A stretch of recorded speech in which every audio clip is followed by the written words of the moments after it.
3, 2, 1. Mm-hmm. Hold up.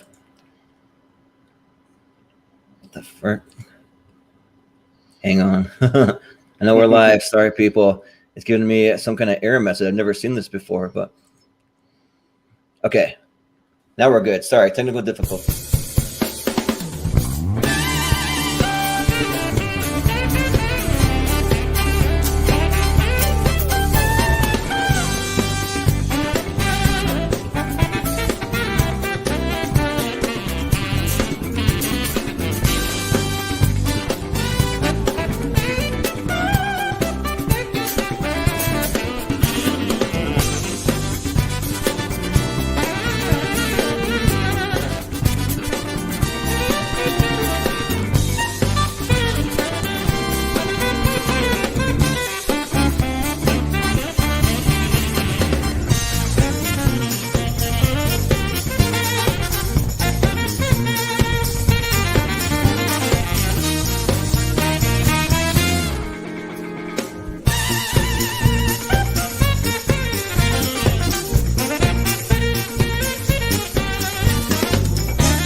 Live from Movie Hero, it's Saturday night with your hosts Jordan Anderson and Austin Pez Howell.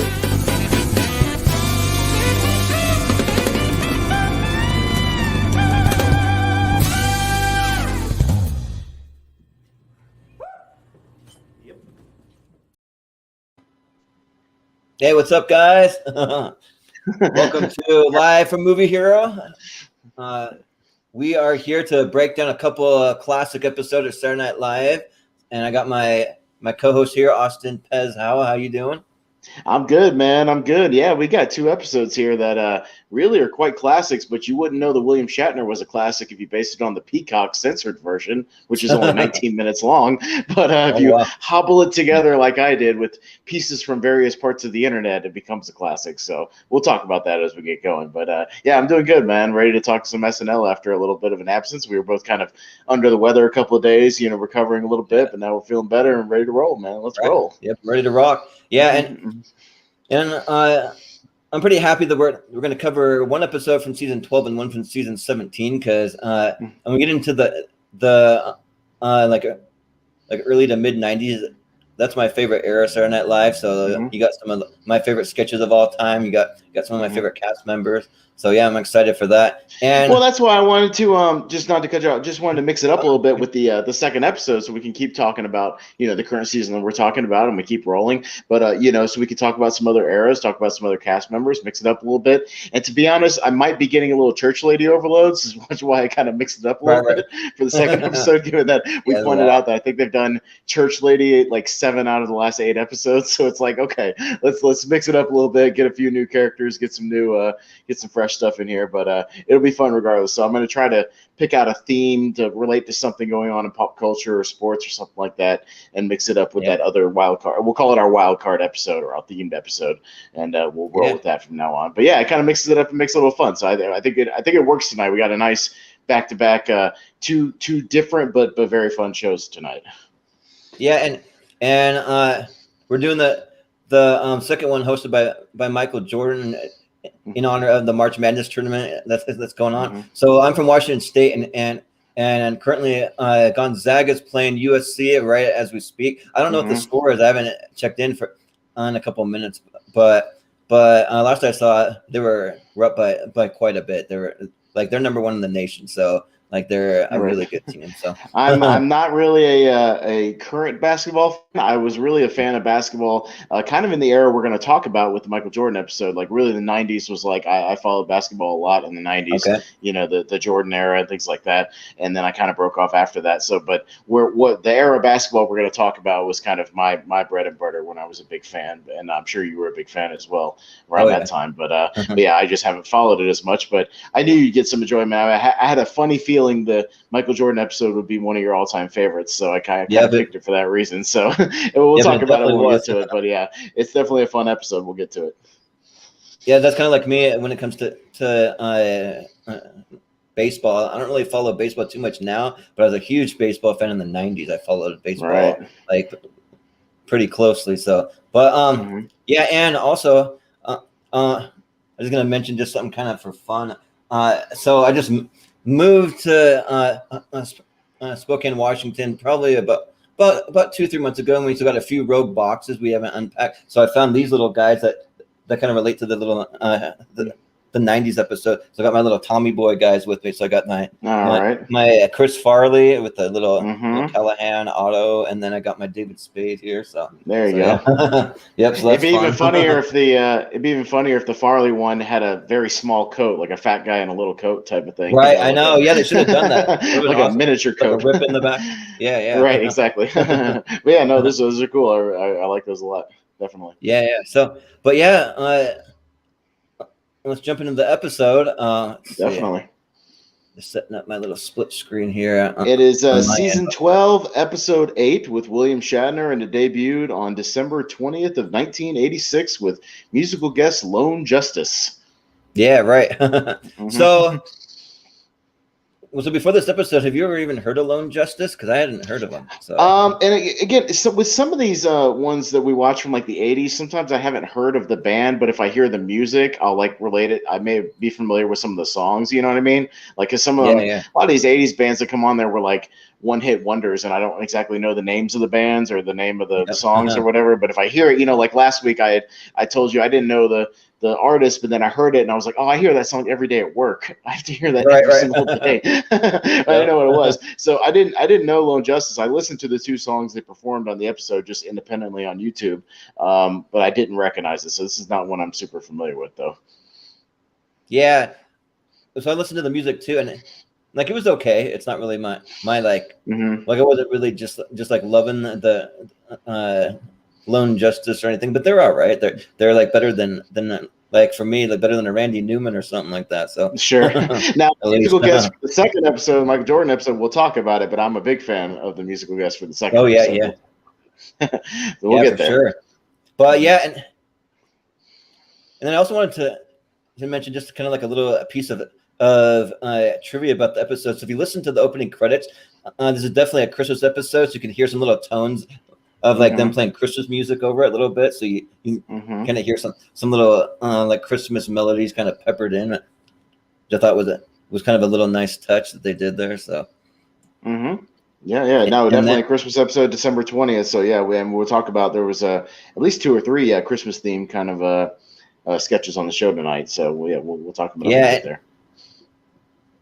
And also, I do kind of want to say right off the bat, I wasn't a huge fan of this episode, really. I mean, there were some highs, so we'll definitely get into that. I mean, we'll get into everything, but I mean, yeah, this is kind of a weird episode to me. I just it's a weird up and down episode, but I think the highs are really, really high, and I think the other ones are just kind of in the middle. But I think it has overall, in my opinion, it has more highs than lows, which is always a win for me. When it comes to an SNL episode. So as long as I get a few more highs than lows, I'm always cool with there being just a couple of mediocre ones. That's okay. Yeah. So the first we had the cold open, which I thought was a kind of weird. So you essentially had a Marine Corps choir singing to Oliver North and General Oliver North was played by William Shatner. Now, I don't really know the whole story about Oliver North, what he really did, or like what. So what was the whole thing about the basis of this, and by the way, I had to I found a copy of this on YouTube because it's not on the Peacock episode,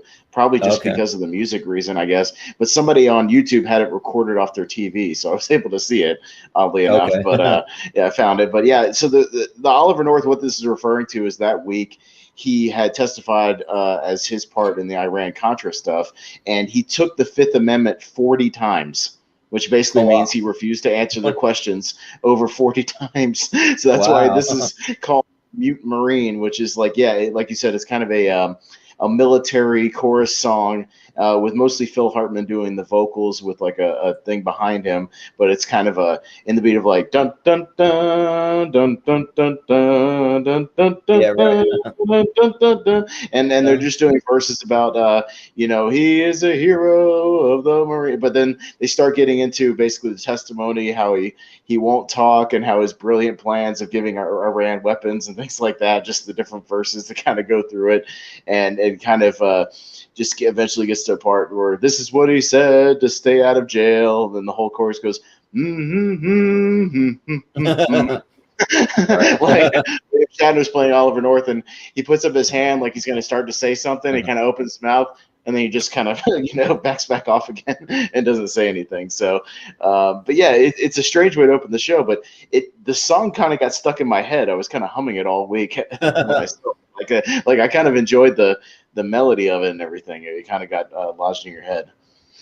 Yeah, and probably would have enjoyed it a little more if I would have like maybe I done a little more research about Oliver North, just because I wasn't super familiar with it. So I'm just like, I don't know what they're even singing about. He was just kind of he was a central figure with Reagan, like, because Reagan was like the president, but then he was like the main face of the arms thing of like the deal, so he was kind of became the center point of the media frenzy, along with Reagan about this whole Iran deal. And obviously that's another reason we're kind of like I'm trying to do like a wild card episode, because we're getting a lot of Iran Contra jokes, and if you're not as as familiar with that, it's like it can be like, okay, like I don't know what you're referencing exactly specifically that week, what happened. This is very specific to him taking the Fifth Amendment multiple times during his testimony. So, which still happens to this day. You get these guys that testify and literally just take the Fifth Amendment like 50 times in a row and don't say a word, and it's kind of a waste of time. But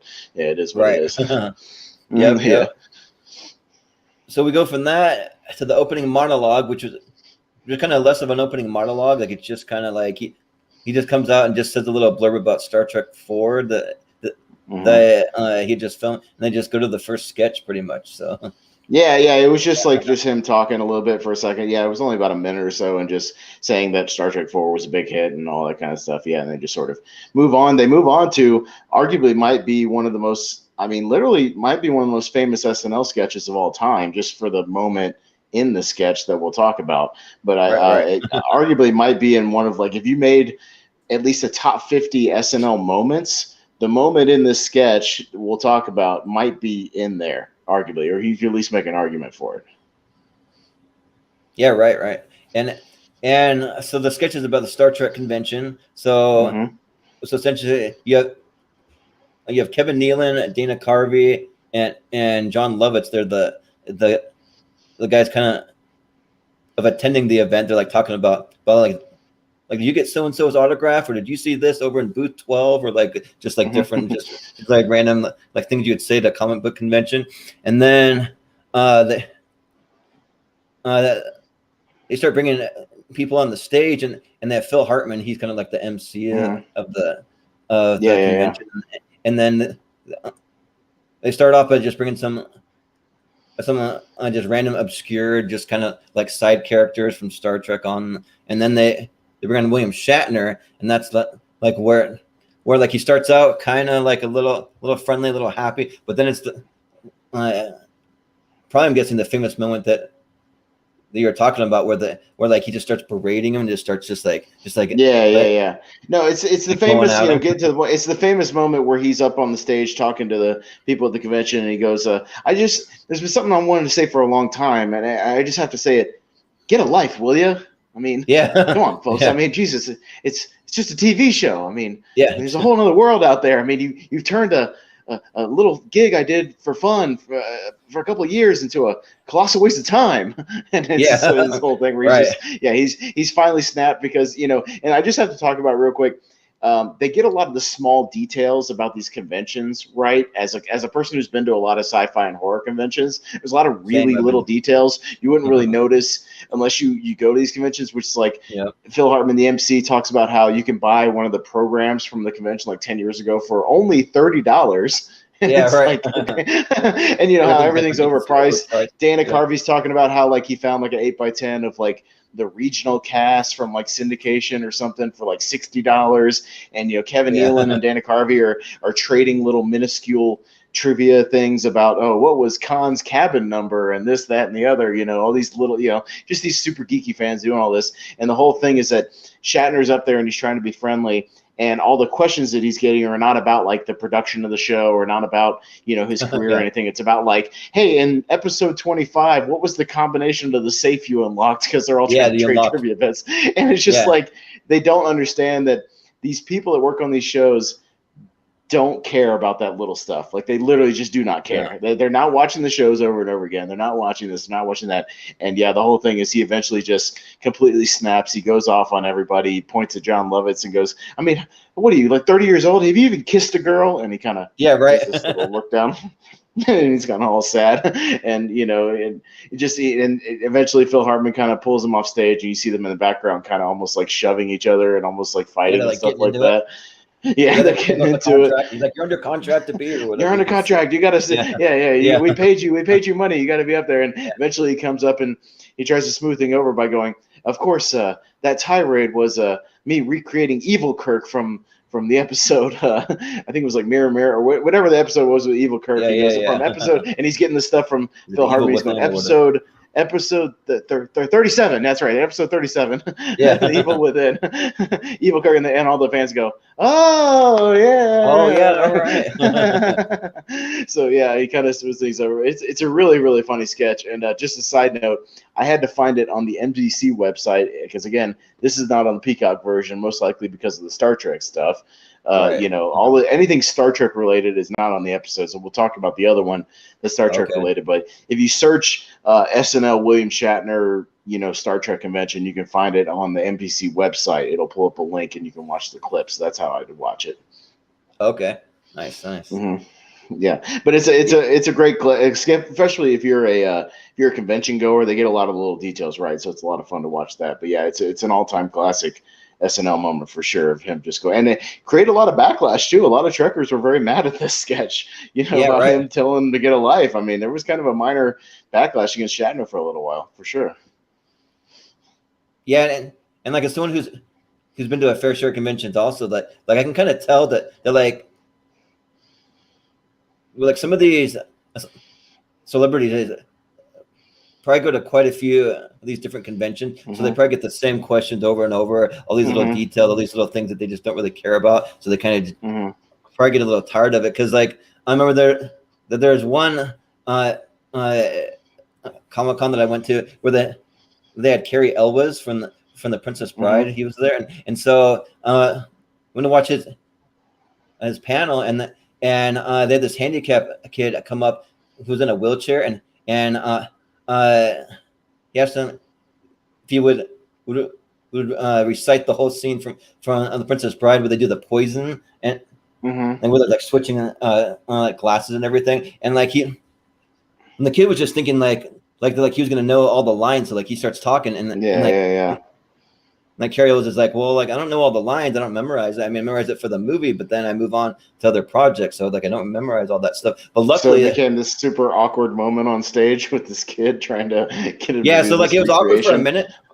Yeah, but luckily the kid actually knew every single line word for word, so he was like feeding him all the lines and like knew exactly what he was supposed to say. So it actually ended up not too bad, and kind of a sweet moment with him and the kid, because he was a good sport about it and stuff, so that was cool. But, sure. But like you can just kind of see how like these actors, I mean, like I'm sure that they're happy to like get out and meet the fans and stuff, but they're not gonna remember every little detail of every little thing, and they're not really gonna care about the little minute like details like the fans do, you know. Oh yeah, So no, they're not trading. They're not studying episodes like the fans do. They're not going over minor trivia details. You know, a lot of them, it was just a gig, and they moved on. And and a lot of them, a lot of these actors and things don't like to watch themselves on screen, so they don't go back and watch these movies a lot because a lot of them don't like to watch themselves. And that's just a fact. Most of them have said that. So they're not going to want to do that over and over again. And because they start nitpicking their own performances and things like that. Oh, I should have said this better, should have said that better. So, yeah, it's one of those things where some of them have grown to live with their nerddom and geekdom, you know, their fanfare and things like that. And some of them, you know, kind of grow to regret it. But yeah, it's a fun sketch. Definitely go check it out.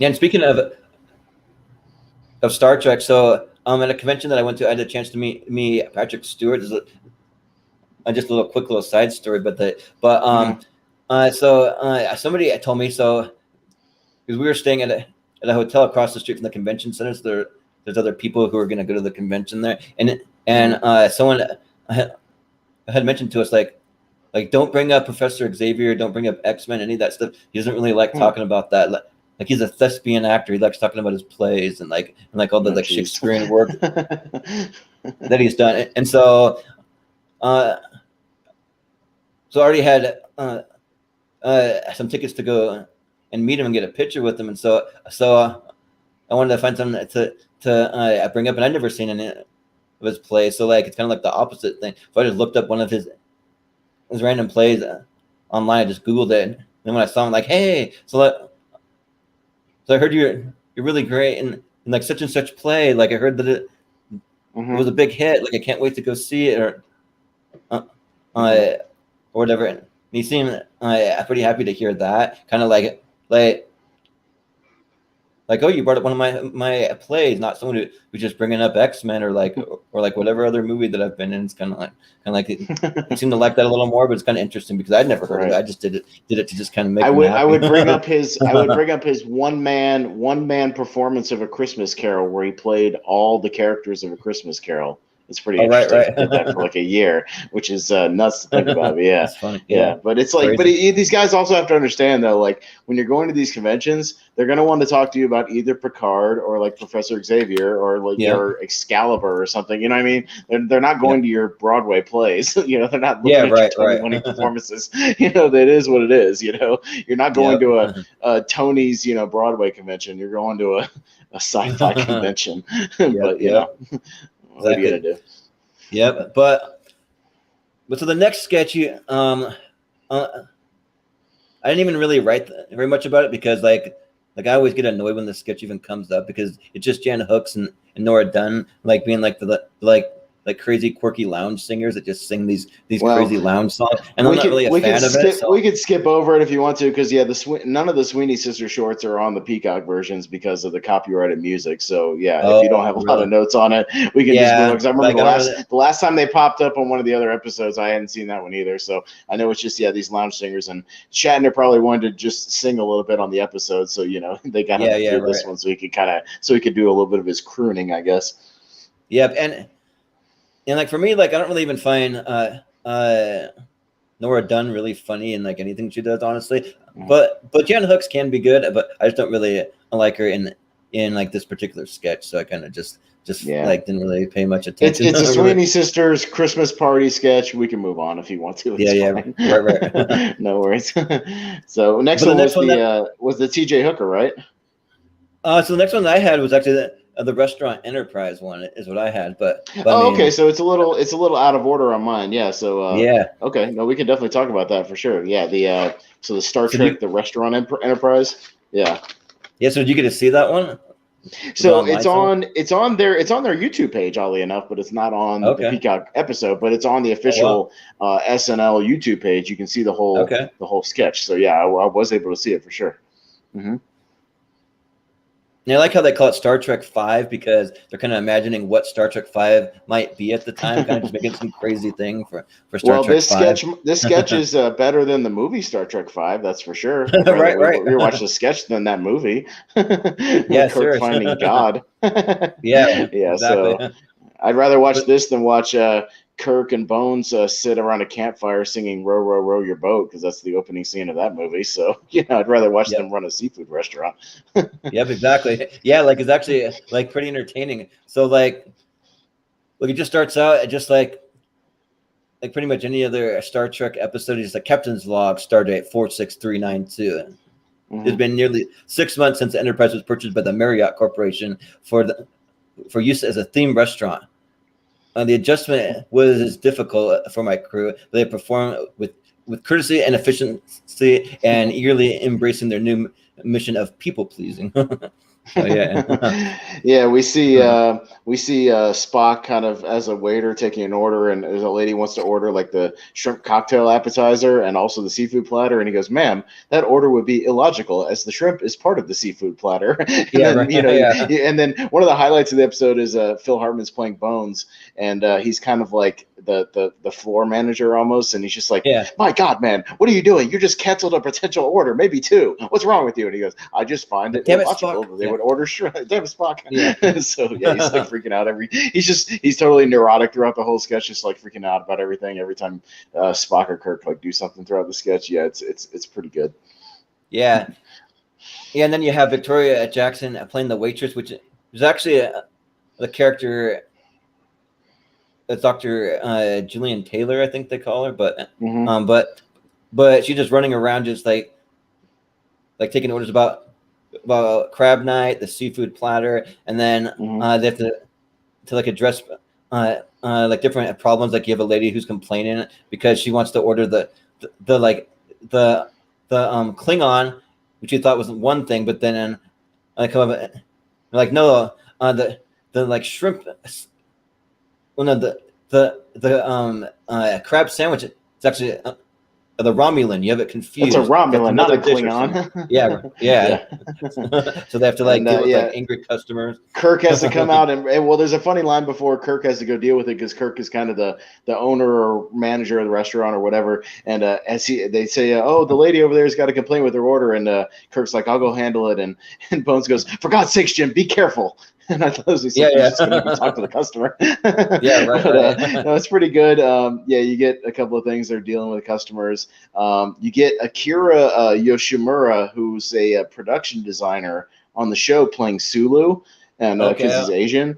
And he also, this is a decades-long joke that they've actually managed to stick with when it comes to Star Trek jokes on SNL, because this same production designer played Sulu in a sketch back in like '76 when John Belushi was playing Kirk, and they did like a send-up of Star Trek. He played Sulu in that sketch. Then he plays Sulu in this sketch 10 years later. And then all the way in 2009, when Chris Pine hosted, they did another send-up of the original series, obviously because of that Star Trek movie. And he once again played Sulu in that sketch. So it's literally like a 40-year recurring joke. Yeah, they brought him back 30 years later. And, of course, he looks older and stuff, but he doesn't really have any lines in it. But it's him sitting at the helm, like in that sketch, too. So if you go and watch that sketch, it's the exact same guy. So it's pretty cool. Yeah, so then now some of the jokes that they were saying kind of make more sense a little bit because he was saying Sulu, you put on a little weight, haven't you? Yeah. He's like, you're getting a little older too. Yeah, like what's going on? Yeah. I think they mentioned that in the Chris Pine sketch. He's like, "Man, Sulu, you've really aged in the time we had off and stuff like that." Like they try to comment on it every time, but it's literally like a 40-year running gag, which is pretty brilliant, honestly. So yeah. Yeah, right. But it's so funny to me how they take these little trivial things and they take it so serious, like it's some critical mission that they have to complete or something like that. So it's like when the lady who's complaining when Kirk when he comes out to help her out, she's like he's like giving all the orders into the little communicator. He's like, "Mr. Checkoff, I need a ROM with rings and a chalk Scott," and then just appears in the. That's a chalk Scott, Captain. And he beams it into with the replicator. It's good stuff. And then he tells Sulu to mix the dressing so he can make some fresh French dressing. And he's like, "I want you to put a little bit of this and a little bit of that one." And he's pressing all the things to try to mix it, and he's doing all kinds of stuff. And then the sketch kind of goes in a different direction when Dana Carvey shows up playing Khan, and Khan is kind of like the health inspector, so he's trying to get to Kirk through like a health inspection, and he's like, I've come for my revenge, Kirk. I've come to take my revenge. I've waited a long time for this, Kirk. Like he was pretty good for what he was, like playing Khan. Yeah, it was good stuff. But yeah, he's playing a health inspector trying to bust Kirk up. Yeah, trying to give him violations. Yeah, and then like. You have the whole scene where like the whole entire ship just starts shaking it. He's like, Scotty, what's going on? We stopped revolving. And he's like, I don't know, Captain. Controls are set to full rotate. I don't think she can take it anymore. No,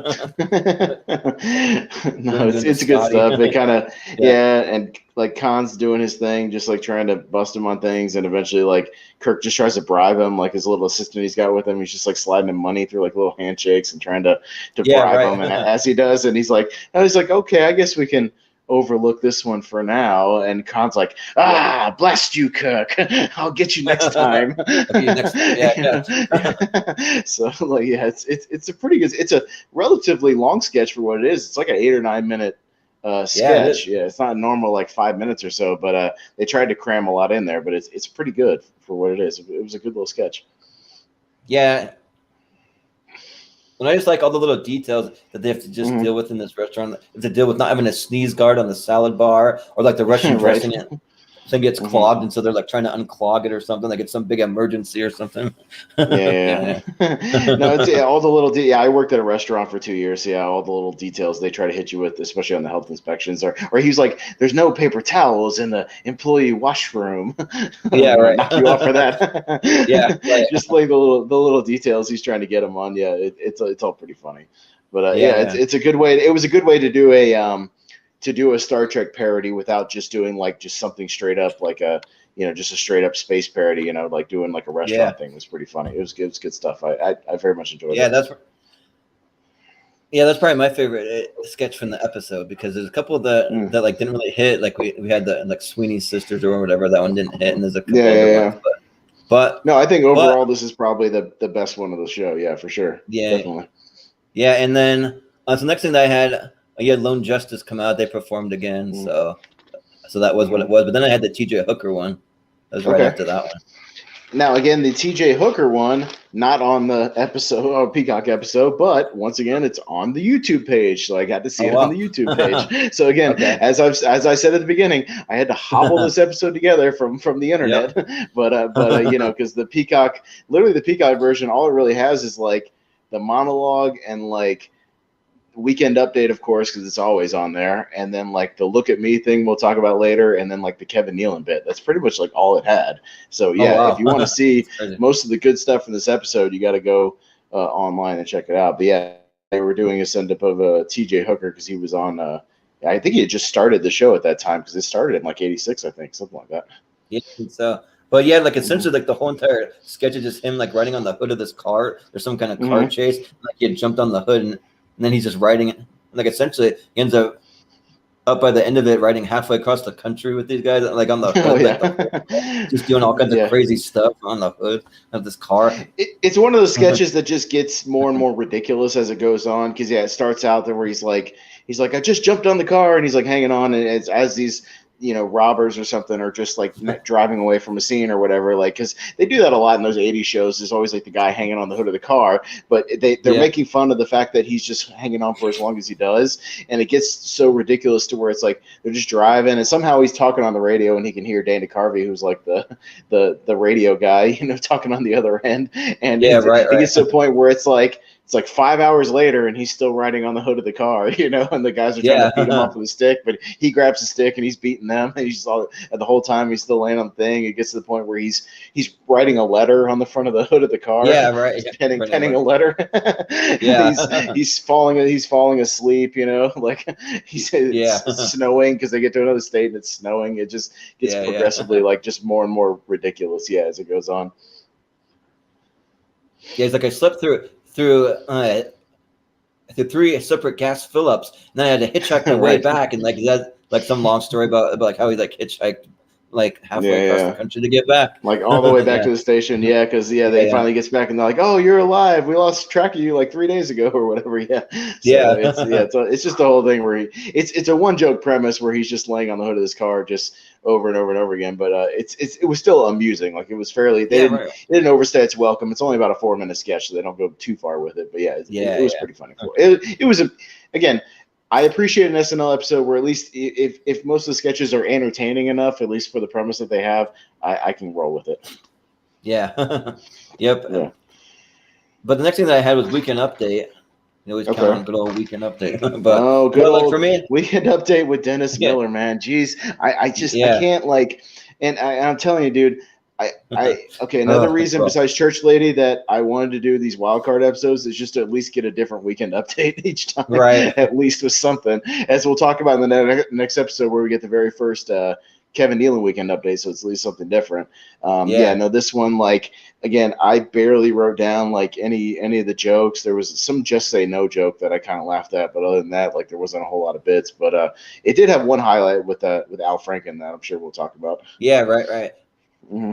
Yeah, for me, I didn't really write a whole lot down either. Like, there's some little joke that it was about Oliver North getting another award, and it was a Kit Kat bar or something, just sitting on his shirt. Oh, right. Yeah. So there, but there was that. But then you have Al Franken, and like he comes on, and he's talking about a prostate surgery, and I think that was like was it something like Ronald Reagan? He had an enlarged prostate. This was a real thing. Yeah, Ronald Reagan went on like a weekend. He went in for a prostate surgery to do to reduce the enlarging of it, which is a very common surgery a lot of guys have to do, especially like in their 60s or 70s. You know, they get these. Well, now so much they don't have to do as much surgeries nowadays because there's medication you can take that will like kind of prevent swelling and kind of shrink it back down. You know, there's more medicine that can do that for you. But yeah, back then you had to get like these surgeries. And the whole joke of it is that he's talking about the thing and he's like, so I looked up exactly what the thing entails. And here's how they do it. And the whole thing is he starts getting like really grossed out and doing all these exaggerated expressions for like getting freaked out. So he's like, all right, so they take a catheter and they stick it inside the thing, and the peanut. Oh God! Oh my gosh! And then and then they shove it down in there, and then oh my God! Oh jeez! It was just doing this 3-minute thing of just wincing and whining and crying, and just doing all these kind of exaggerated. Again. If he just took it as him reading everything, it wouldn't be that funny. But Al Franken, like his expressions and his delivery, are kind of what made it really funny. And much like when Kevin Nealon's delivery in a lot of his sketches and stuff, like it totally makes it. It's just the delivery of it. But it was definitely the highlight of Weekend Update for sure. Yep. Yeah. Besides that, I don't have anything else. But like for me, like the thing that always gets me about Dennis Miller. That like you can tell that he writes a lot of the things that he says, like it's a lot of his like stand up or whatever, and like he always says it's like look at me, wasn't that funny, I'm so great or whatever. He has this thing where he kind of giggles at his own bits, and he's so proud of himself. Like again, I don't hate Dennis Miller, I like him as a guy and stuff. And I like some of his stuff, but like what I like later, and we'll talk about it when we get to Kevin Nealon on the Michael Jordan episode, is he kind of just presents it as like, he's like, here's the joke. And if you laugh, you laugh, and you don't, you don't. And he just kind of moves on. You know, he's not sitting there kind of giggling at his own material. He's just like, here's the joke. And he lets it sit. And one of the great things about Norm Macdonald that I think we'll eventually get to if we do an episode with Norm Macdonald as the guy is like, he didn't care if he bombed. He's like, here's my joke, and if you don't like it, I don't care. I'm just gonna smile and I'm gonna move on. Because I'm here to just make whoever laugh. So Dennis Miller is always just like, ha, just like doing his thing and shaking his head, and it's just like, all right. Like again, I don't have much to say like ever about these Weekend Updates, like just because they're it is what it is. But whatever. But, get through it. But like I do like Dennis Miller when other people are actually writing for him. Like he has some sketches where he's actually not too bad in certain sketches. No, he's writing his own we've seen him as a performer in some of the sketches where he's a performer. Like he's a good performer and he can do his thing. Like he can be really funny. Like I said, I don't hate him as a guy. I just when there's something about him writing his own Weekend Update material that just kind of bugs me a little bit. You know what I mean? Yeah, So same. that's really all it is. That's all it is. So yeah. Yep. Yep. But I'm moving to the next one. So I had the one where you have William Shatner just admiring himself in the mirror, like just like flexing in the mirror, and then you have Nora Dunn playing the wife there, but like I didn't really find it very funny. Like it's like the whole entire thing from like beginning to end. It's like, look at those arms, like oh yeah, some big arms. Oh man, look at those shoulders. I'm looking good. Woo! And like at first, Nora Dunn kind of thinks that he's talking about her. She's just kind of flexing and like oh thank you, but then he realizes that he's just talking about himself. And it's kind of like a thing how like I don't know, like if it's more like a Captain Kirk thing, or if it's more just like a Shatner thing. How like he was just like really self-absorbed, but it's a joke. Like I don't know if he was really that way ever, but like that's just kind of the like premise of this sketch, you know. No, it's just him being like a narcissist, like a whole thing. But I did like the one reveal where Nora Dunn's kind of in front of her like regular bathroom size mirror, just like above the counter. But then there's a nice little reveal where Shatner's kind of off to the side, and then it pulls back, and there's a mirror like the size of the entire wall. It's pretty great. Right? Yeah. It's a big, like, giant, huge, like wall size mirror, and he's just like standing in front of the whole thing. And there was one good line where he's just like, again, after he's talking about like his chest, oh those legs, look at that, look at this, yeah, look at that, and he goes, hey baby, and for Christmas you don't even need any presents, you got me, baby, I'm your present. He's just like, present, you don't need any presents this year. And then she goes, are you ready to go yet? Let's go. And he just puts on like he's in an undershirt and like his boxers, and he just puts on like one of those tuxedo ties, and he's like, all right baby, I'm ready to go. Sort of thing. But yeah, I mean it's a luckily, like again, it's a very short sketch, so they don't overstay it too much. It's just him, you know, spitting out a couple of lines, kind of going through everything, and then they move on. But again, I found it fairly entertaining, if not like super memorable. You know what I mean? Yeah, right. Yeah, so for me too, like I didn't really find myself really laughing too much, but I was still like entertained by it though. So I was like, I was kind of. A lot of these are like I was kind of giggling just a little bit, but not like laugh out loud funny. You know what I mean? Just kind of like it was. You know, his performance, like he's really selling it. Like his performance was good as far as like trying to sell the narcissism. Like that's the only part I really enjoyed about it. It's just he was putting his effort into it for sure. Yeah. But the next sketch that I had was Kevin Nealon talking about fond Christmas memories. Mm-hmm. That one, yeah. No, it's actually on the Peacock version. One of the sketches on the 19-minute version. Nice. Yeah. But yeah, it's pretty funny. Like, like especially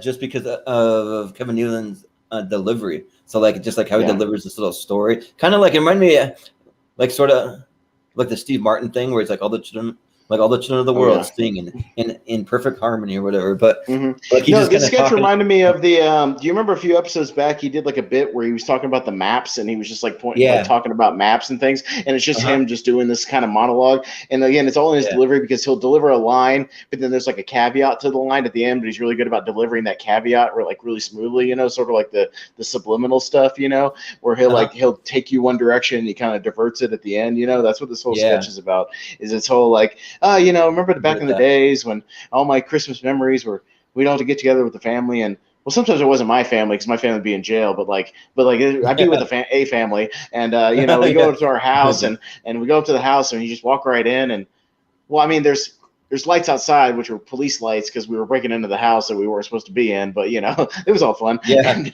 you know, he keeps adding these little caveats, like these little swerves throughout the story. It was pretty good. I'm sure you wrote down a couple of the lines, but yeah, I remember a few of them. Yeah, he has one where it's like, we'd walk to the center of town and we see a cute little gift shop over there. And it's all decorated, you know. The owner's home with his family, so you break in, take whatever you want. It doesn't matter because it's the holidays, you know. And he's like, you see your house way down the street. You can just about make it out. That's your house down the street, all right. It's all decorated, little red and blue lights all around it. You get a little closer and you realize that the police cars the lights are actually police cars taking your father away for shoplifting. But it doesn't matter because it's the holidays, you know. It's just a nice feeling, you know. It'd be like, and he does the classic line about he goes, over the river and through the woods. That's how Grandma used to drive. Yeah, right. And then he goes, and then he's sitting around the house, and you're all sitting around the little fire.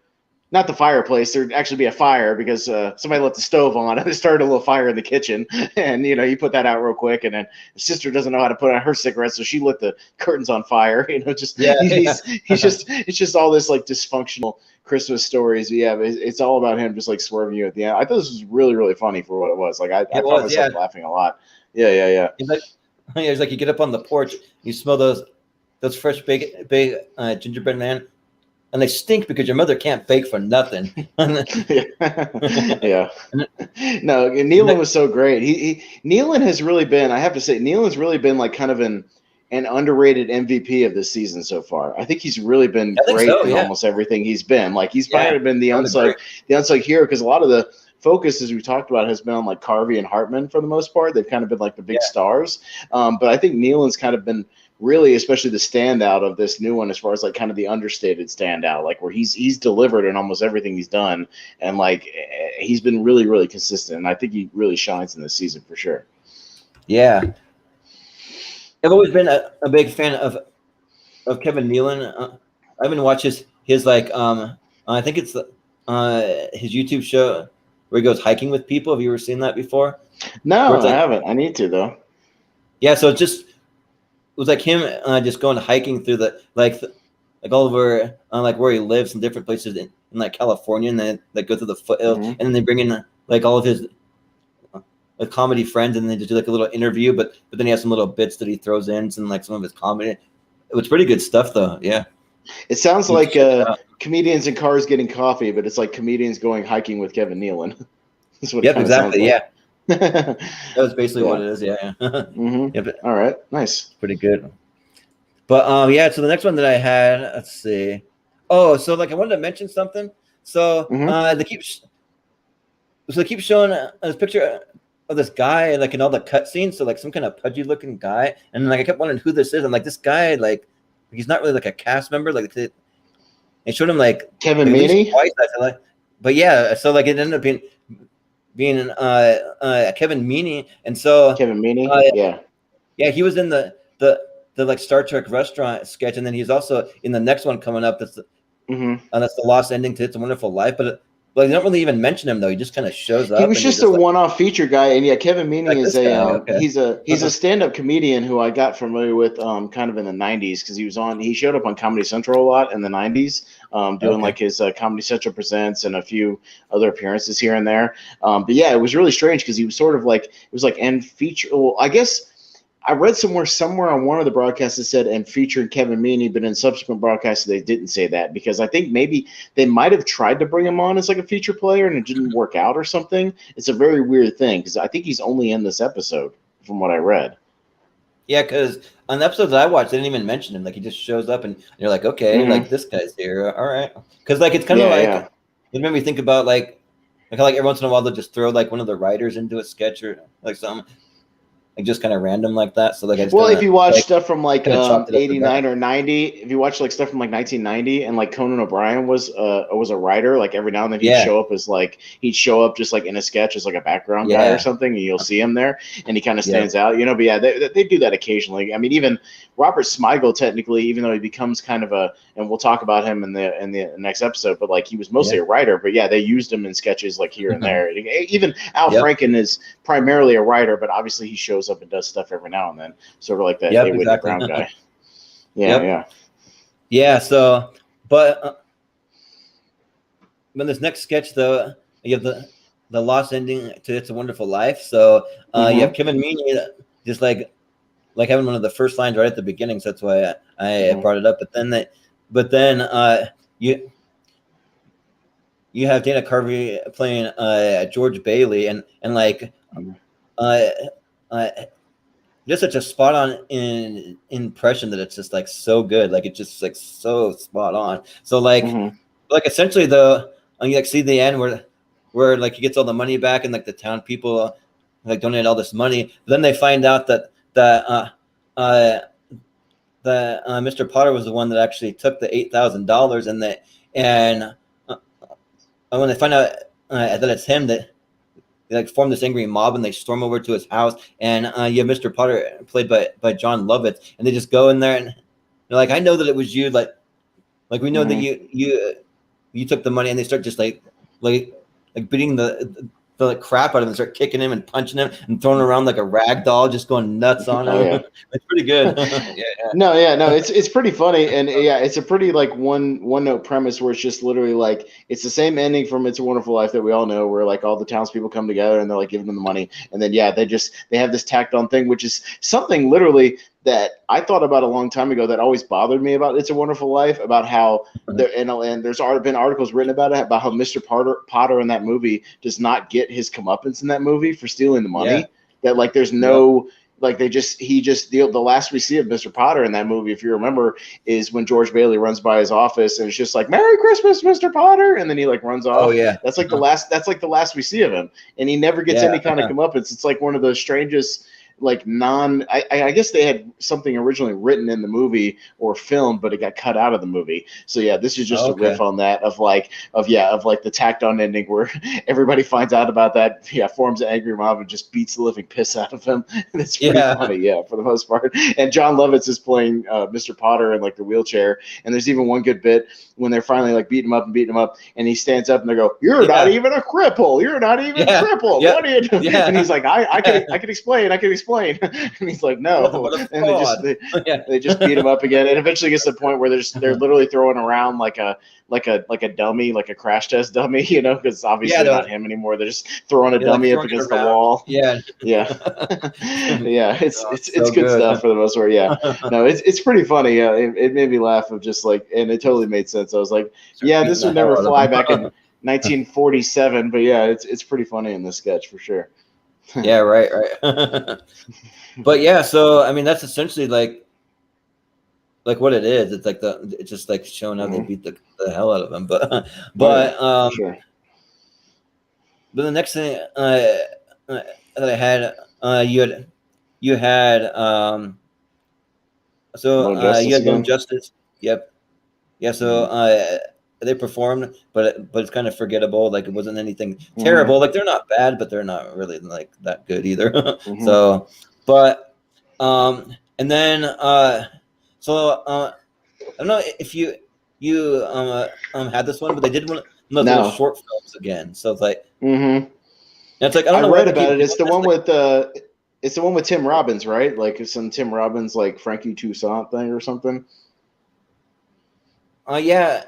And I wasn't even sure if it was even Tim Robbins. I think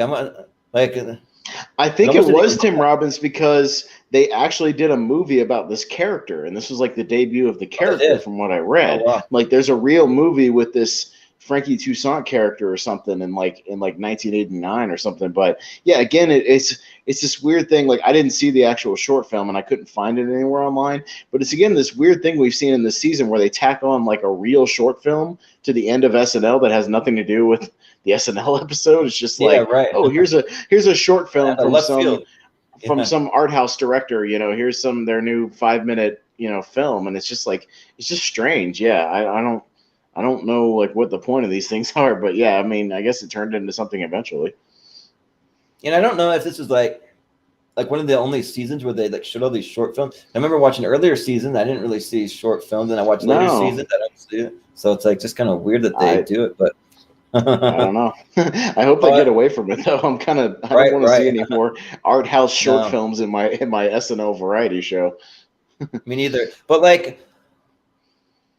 at least though, this one actually it does have a little bit of comedy in it. Like I didn't really laugh really all that much, but like basically just like the life of this guy, Griffin Dune.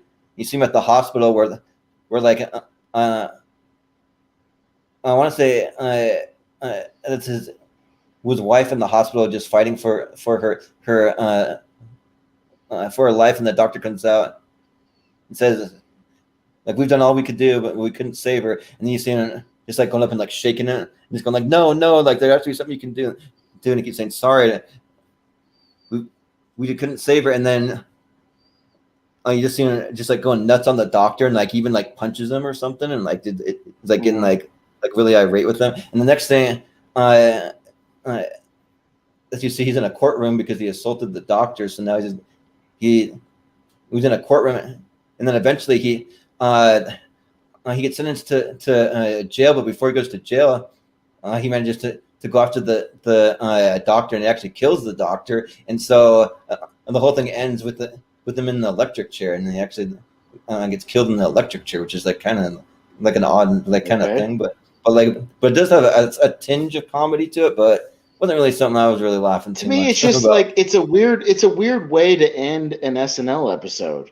You know what I mean? Really, like it just doesn't. It's just like you could have ended the show with like the "It's a Wonderful Life" thing, which would have been pretty funny, and it would have been a funny way to do almost like a Christmas themed, final sketch of the show, and that it would have been pretty funny. And then you could have like just ended the show right afterwards, and it's like instead they ended on kind of just this weird note where nobody knows what's going on. And that's why I kind of wish they would get away from this stuff and just end with a sketch, even if it's not a great sketch, at least end with an SNL sketch, something that has to do with the cast and the host and whatever, something.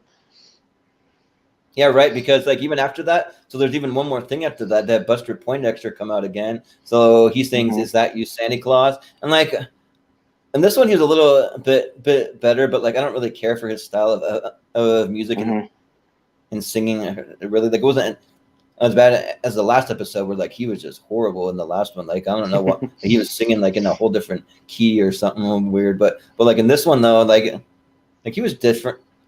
He was decent, but like I just kind of skipped it. I'm like, oh. Well, at least we got to this 1991 episode, and Buster Poindexter is no longer with the band, so we moved on from that eventually. Yeah, like it just kind of like they have a lounge singer almost just singing with the band or something, kind of like I don't know. Yeah, it's just kind of interesting. Again, another strange thing about this season that doesn't make a whole lot of sense, but it's been an interesting season so far. Was this season? Was that Lorne Michaels' first season back? Yes. Actually, no. I'm sorry. The previous season was his first season back. The really bad season with Anthony Michael Hall and Robert Downey Jr. and all that. That was actually his first one back because he came back and he was trying to do his thing and straighten the show out. And that was when they got threatened with cancellation, and he really had to fine tune the show again and refocus on what made the show funny. And then again, we've had weird stuff in this first half, but obviously we would both agree that it's been very strong overall, and it helped because they had some very strong episodes, and it helped them not to get canceled for sure. Yep, exactly. Yeah. Well, it's like basically I just think that the cast pretty much saved the SNL. I feel like because like I can kind of see it like some of the like choices that they want to do, like having these short films and having these like different singers and like just random people out of left field show up and stuff. I feel like that's got to be like all like the producers or like the people behind the scene just saying like we're going to try this, we're going to have this here, like whatever. But like it's really the cast that really carries it. Oh yeah, no. I mean, it was definitely Dana Carvey and Phil Hartman and Nealon and all these guys just getting back to comedians on the show, just doing what they do best, which is just being funny. Yep, exactly. Yep, sure. Yeah, for sure. But so we move into the next one. So season 17, episode 1. So this one aired on September 28th, 1991, and that was Michael Jordan with the musical guest Public Enemy, which you had Flava Flav. Yeah, man. We'll get to him, but yeah, definitely. Yeah. But so on the cold open, I want to say that this episode alone probably has my top 2 favorite sketches from SNL of all time in this episode. And one is definitely the Wayne's World because that's what the cold open is, and we'll get to what the other one is. But like pretty much any time that they do anything Wayne's World, like I'm in hook, line, and sinker. Like I absolutely love Wayne's World.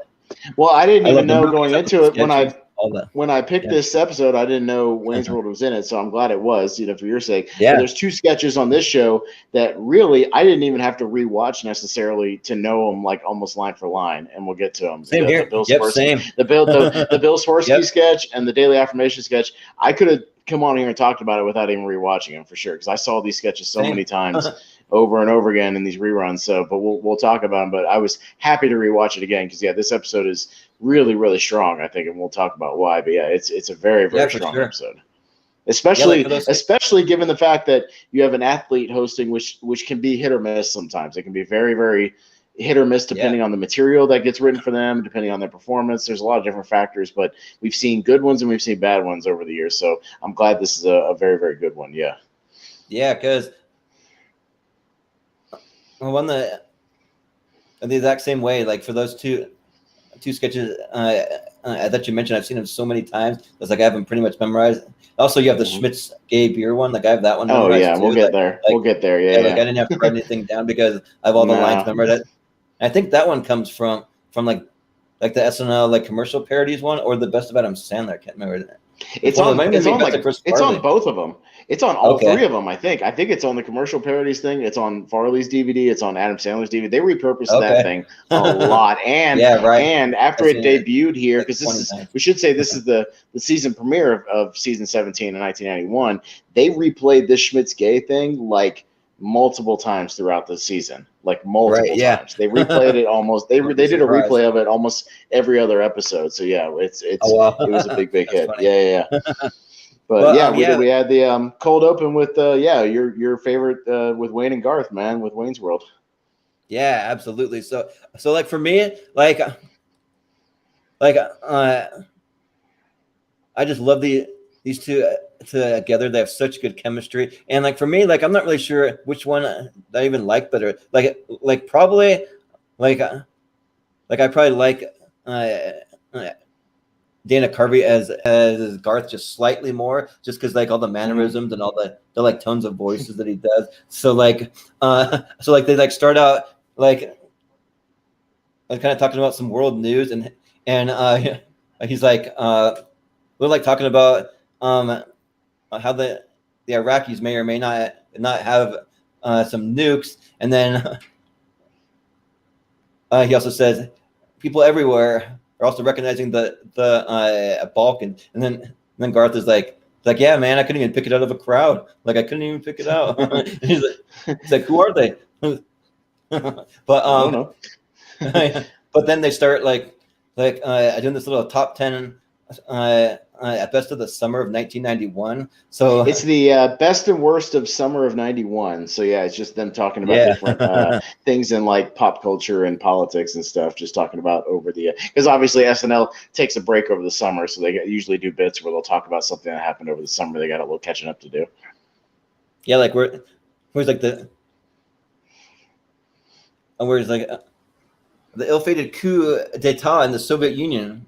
You know, I just wish that there had been, or I'd been there for that failed insurrection, so I could have turned to somebody and been like, "What a coup!" What a coup! Hey, Garth, you go and buy a new shirt. Cool. Yeah. And they just keep saying "coup" instead of "cool." Yeah. Yeah. Cool. Like, hey, Wayne, there's a party tonight. He's like, "Coup." Yeah. Cool. They keep doing it. They're like, and some babes will be there. So at the same time, they're like coup d'etat. Yeah. Then they started talking about Patrick Swayze being the sexiest man alive from People magazine. He's like, he looks like something that I ate and dropped. He's like, he's got a humongoid melon, man. This is back when Swayze had his giant pompadour like mullet, you know what I mean? Like big time, still like rocking his 80s mullet. And really, if you can picture what he looks like on this magazine cover, it's pretty much what he looked like in the Chris Farley Chippendale sketch when they were doing the dancing. Yeah. He still kind of looks exactly the same. He's like, he's all shredded, but he's got like the big mullet hair, you know, the 80s hair.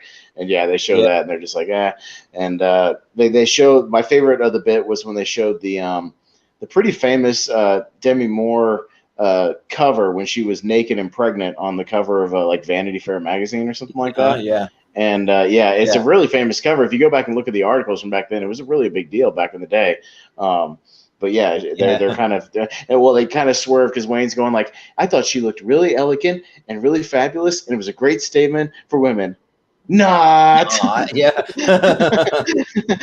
And then no one of my favorite lines is, how about a little Demi less? Yeah. And then my favorite line of it was Garth goes, "Yeah, man, she looked pregnant."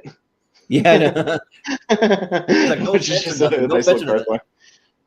but you look pregnant. Yeah. Yeah, it was good But, stuff overall. Yeah, it was fun. but like when they're like talking about Patrick Swayze, you have Garth. We just charging it. It's like whole asteroids are sucked in by its gravitational pull, man.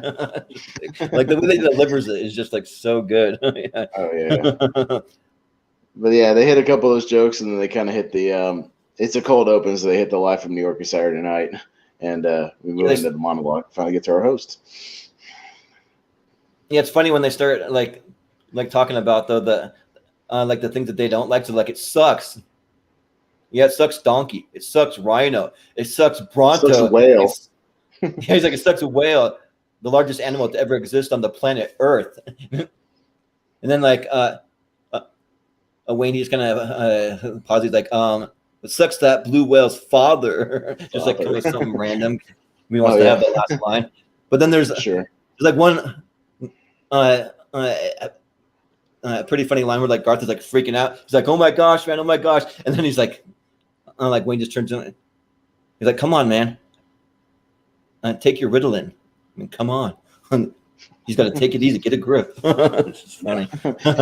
He's and then they do the whole. something. Yeah, and then they have a little swing at the end when they're talking about Linda Hamilton from T2. The like swing. Yeah. But yeah, there's just so many classic lines. And then they always bring up something serious, like they'll make like a serious political statement or something. And one of my favorite things about Wayne's delivery is they'll say something super serious. There'll be like a pause, and he'll go, "Okay, all right, okay, all right, yeah." They just kind of move on. Okay, so there's like no joke. Like okay, all right, okay, all right. Yeah. Good Wayne's World stuff. And really, this was like I think this was the second year they have been doing Wayne's World, because I think they debuted it the year before. But you can tell the crowd is with it, but the crowd reactions to Wayne's World got like way bigger in the next year or two as well, like TV sketches. Yeah, because there was like a little bit of a reaction, but like it eventually got to the point where like Wayne would be like, well, Garth would go, party on, Wayne, party on, Garth, and they would go, basically when Wayne at the beginning goes party, like the crowd would usually like go really crazy, but in this one he just kind of does it, and the crowd's just like they're with it, they're with the sketch, but like the reactions got bigger and bigger, especially once the movie came out. For sure. Yep, for sure. Like when they start having like extreme close up, and they do like the I'm just waiting for the one where they start talking about Madonna, and they have the whole like fantasy sequence with Madonna. The dream sequence. Yeah. Yep, it's classic. But so we get into the monologue. So we had Michael Jordan. He came out and like he didn't really have a lot to say either, but he did show like a couple of funny commercial it was like endorsements that like he wished he never would have done. There was one. What's called like Feminine Secret, where it's like for some like women's hygiene product or something. Oh yeah. Well, the whole bit is that he back in the day, like especially around this time, he literally had like 10 endorsement deals, because he was doing commercials for like Ballpark hot dogs and Hanes underwear and Gatorade and McDonald's and like the list goes on and on and on. Like he was in like every other commercial. So the whole premise is he's like, well, I also did some commercials that weren't such big hits and that didn't really connect with the audience. And then as soon as he said that, because I had forgotten about this monologue bit. I was like, oh, it has to be some kind of like feminine hygiene product, right? Yeah, and exactly. It's like the commercial's like him walking with Julia Sweeney, and she's like playing like a teenager. And he's like, Michael, sometimes I just get that not so fresh feeling. And he goes, right. I know what you mean. And he goes, that's why you should try new Feminine Secret. It's like, the crowd reaction is great. Like they ate this up like super, super hard. Like the crowd was going bonkers for this, because it was really, really funny, like his delivery. And then they go to another one where he goes, well, and I've also done some ones I'm not so proud of, and it goes to one where it's like it shows like a quick scene, but then it goes to Michael in a video store, and he's holding up a video, and it's like pornography, and it goes, now if you want quality porn, make sure you get the one with the Michael label on it. It's got Michael Jordan's logo on it, and it's like if it ain't Michael, it's like it ain't hardcore porn unless it's got Michael's logo on it. It's really, really funny. Like I thought this is like, again, there's not much to the monologue, but like these two commercial bits I thought were really, really funny. I legitimately like laughed out loud at both of them. I thought they were really funny. Yeah. Yeah, but then you have the infamous Schmitz gay beer after that, and like honestly, what's to say I've about seen Schmitz gay that hasn't been said like 1,000 times? Yeah, it's like right, probably like the I've most seen it well at known. least 20, 30 times. Yeah, It's like the most Wow. well-known commercial parody they've ever done. I'm pretty sure, like the whole Schmitz gay thing. Like for those who don't know, I mean, I don't know how you know SNL without seeing the Schmitz gay commercial because, like I said, it's been everywhere. But it's Farley and Sandler like going through this house, and it's like they're house sitting, and he goes, "Oh, wait till you see the pool," and he's like, "This place is a dump." Yeah, what a dump! Like, yeah, I mean, we could literally sit here and like recite the lines back and forth. Yeah, but, like I'm trying to like just quote give it, you yeah. like an overview because I've seen it 1,000 times. But like, they Yeah. basically turn on the water and it turns into like this kind of dream sequence. Like it turns into like Commercialville, and you think it's going to be like, bikini clad women coming out of the pool, and it's just these dudes in Speedos, like all these 8-pack dudes in Speedos. But then the twist is that they look at each other and they go, "Thank you." Because they're really happy about it. And to be honest, this pool party in this video looks great. Like I'd love to go to this pool party. Right, It looks right. like an awesome pool party. That's the cool thing about it is like they're doing conga lines, they're drinking beer, they're having food, they're playing games in the pool. Like it's a super crisp, clear pool. Like on a bright sunny day, like everybody's just like having a good time. And, like, they're playing chicken and like but like there's great little bits where like Sandler's sitting there in a chair and there's like 3 guys around him, like all with their crotches in his face, and he's just kind of looking up next to him. He's like so happy. And Chris Farley has those 90 shades that you like flip up like a guy on a different world. He's flipping it up and they're recording everything with like a camcorder and they're zooming in, on the crotches and stuff. But it's all really, really funny. Like it still makes me giggle to this day, even though I've seen it 1,000 times. Like it's still hilarious. Yeah. Like you two look like you need to get wet, and then it just like come out. It's great. The whole thing's a classic, man. It's great. Yeah. What else is there to say about it? I think everybody's seen this at this point. I think. Yep. Exactly. But so the next one that I had was the Sweet River Baines, like the first Black Harlem Globetrotter. Do you see that one? No, the 2 I didn't. There was 2 sketches that were cut out of this. Luckily, the Peacock version had most of the stuff. It just didn't have the Harlem Globetrotter sketch, and it didn't have the barbecue at the end of the show, the barbecue sketch. So, yeah, but I've tried to find this Harlem Globetrotter sketch online. The only things I could find were an interview where David Spade talked about when Michael Jordan hosted this episode and him being in the sketch with him. And then I saw like a few tiny like 2-3 second clips and some screenshots. That's really all I could find of it. Okay. Like essentially though, like it's like basically like exactly what it sounds like. You have Michael Jordan as the first Black Harlem Globetrotter, so he plays Sweet River Baines, and for me too, like it almost feels like another excuse to have some kind of sketch from the 30s. Be like, "See, kid, like we're gonna make you a star," like whatever, just like one of those things. Right. But because you have Phil Hartman, like doing all that. Phil Hartman loves doing that, like 40s and 50s stuff. Yeah, they just love doing this stuff. He's a love it. Yeah. But what's pretty funny though, so like basically they started introducing all the white players, and like one of the so you have Rob Schneider doing like the old timey announcing from the booth, and like he's announcing all the white players, and like they just have some like really white sounding names, but like one of the ones that I thought was kind of funny, or like a kind of more of like a piece of like trivia, honestly, is that they have one guy they call Nicky O'Herlihy, and the guy's name is actually Tim O'Herlihy. He's one of the writers that like shows up from time to time in some of these sketches. Well, so that's why they also called the Adam Sandler character. Remember the character he played called the Herlihy Boy? Yeah, Herlihy Boy house. The Herlihy Boy was the house sitter. Yeah, it was because that Tim O'Herlihy guy wrote that sketch, so they called him the Herlihy Boy. Okay. Yeah, that makes sense. Yeah, but then so you have Rob Schneider just like doing all the old timey announcing, like here we have the players warming up. Here you see our trotters giving the referees the business. And you see him like all just he's like going up against the referees, and then but then cuts to Phil Hartman behind the scenes, because when you first see it, Sweet River Baines hasn't joined the team yet, so it's like about how he actually joins the team, and so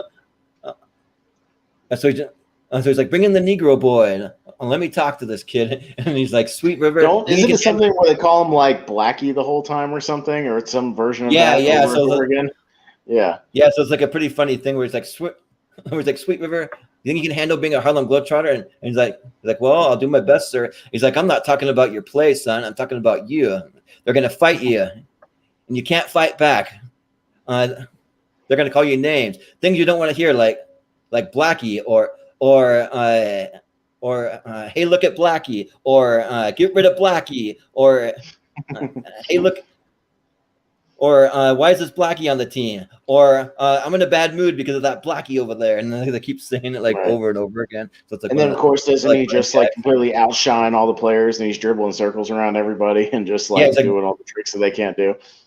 Yeah, he's like they're totally dominating all these guys, just like dunking on him and like just like going nuts on him and everything. So that's pretty funny. But then like they keep bringing him back in to do the Blackie thing again, just like over and over again. They're like, and how about your teammates? Because they're not just gonna fall in line, son. You're gonna hear things like I don't want to play with Blackie, or why is Blackie on the team? I'm not gonna pass the ball to Blackie, or I'm not gonna take a pass from Blackie. it's like okay, but it kind of makes sense that you found a David Spade thing that I was talking about, because they're like, I'll go into the locker room and all the players are like, yeah, we don't want to play with you. We want you off the team. And then he's like looking at all the players. He's like, come on, guys. He's like, not you too, Pee Wee. And he looks at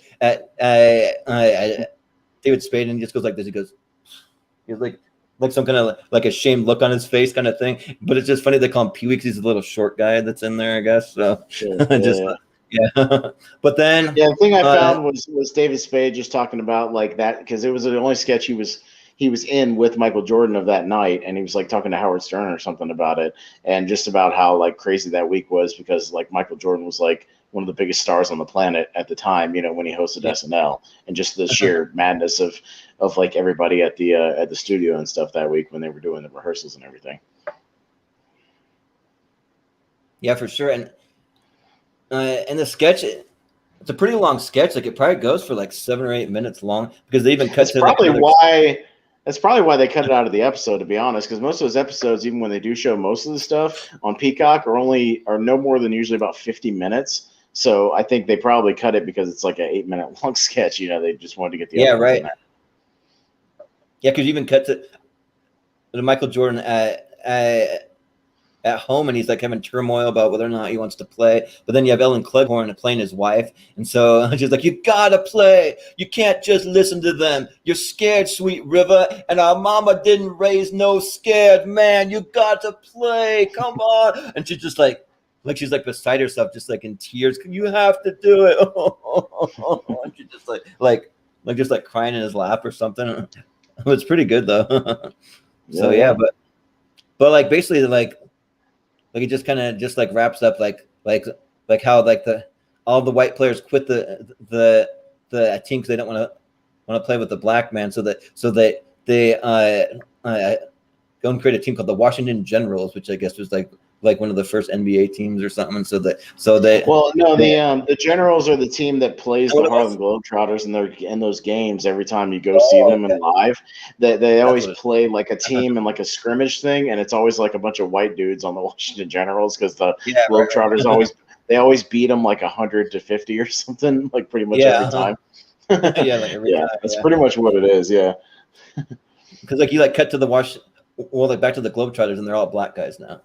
But of course. The funny joke is that they started out as being called in the sketch the Harlem Globetrotters, and it's a bunch of white dudes from Harlem, I guess, which doesn't make any sense. Right. Yeah. Okay.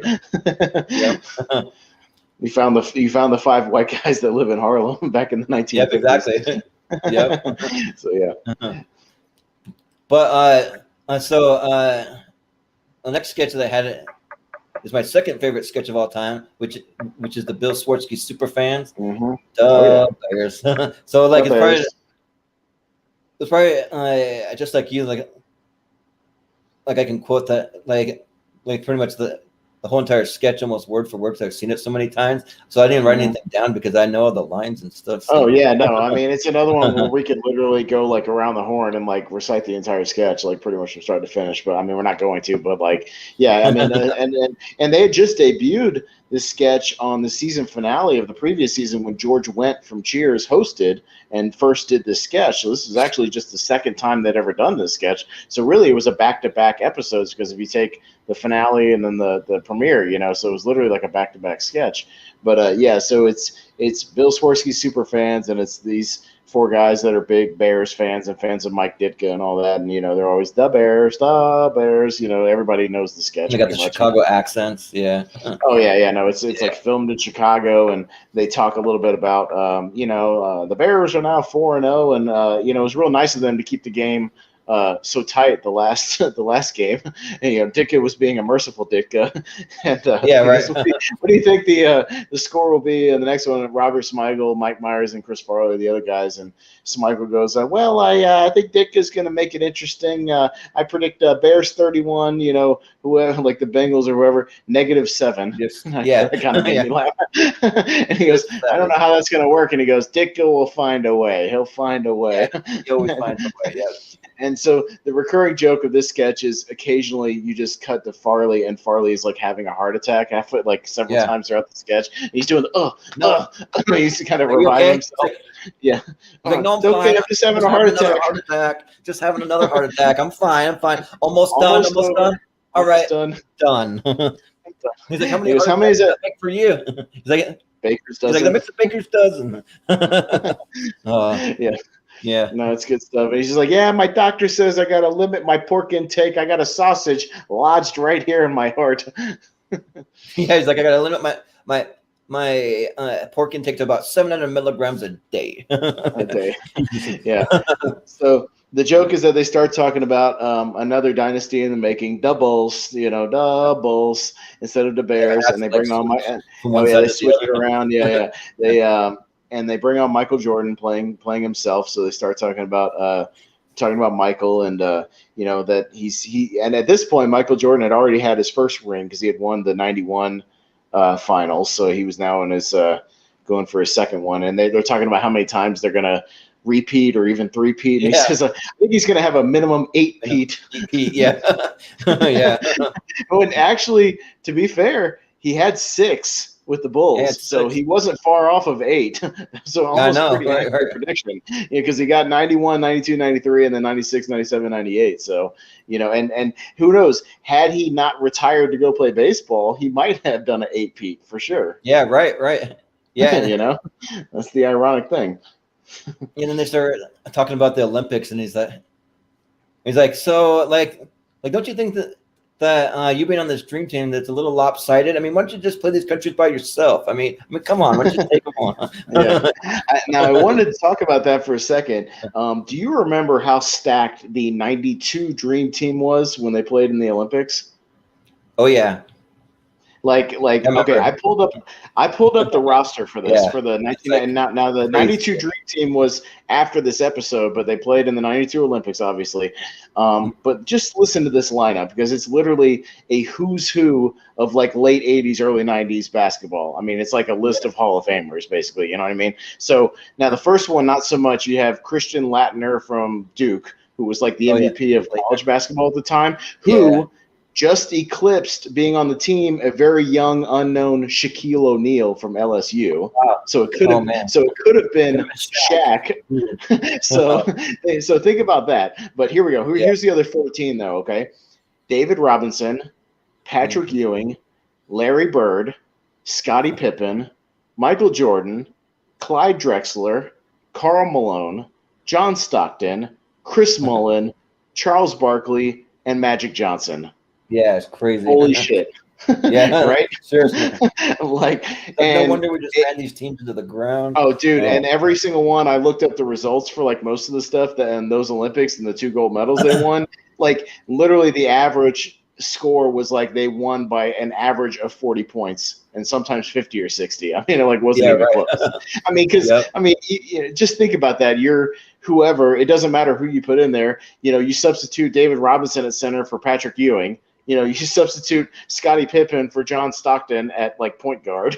You're substituting Michael Jordan for Larry Bird or Magic Johnson. Like, I mean, everybody you put in that game is like an amazing Hall of Famer. You know what I mean? So like, you literally have no weak points on that team. It's literally, I saw on the Wikipedia page, there was like articles back in the day that called this maybe the greatest assembly of athletes ever in the history of sports. It's pretty nuts to this day. Yeah, I'm pretty sure that like maybe every single player on the team is in the Hall of Fame now. I'm pretty sure. I'm pretty sure they are.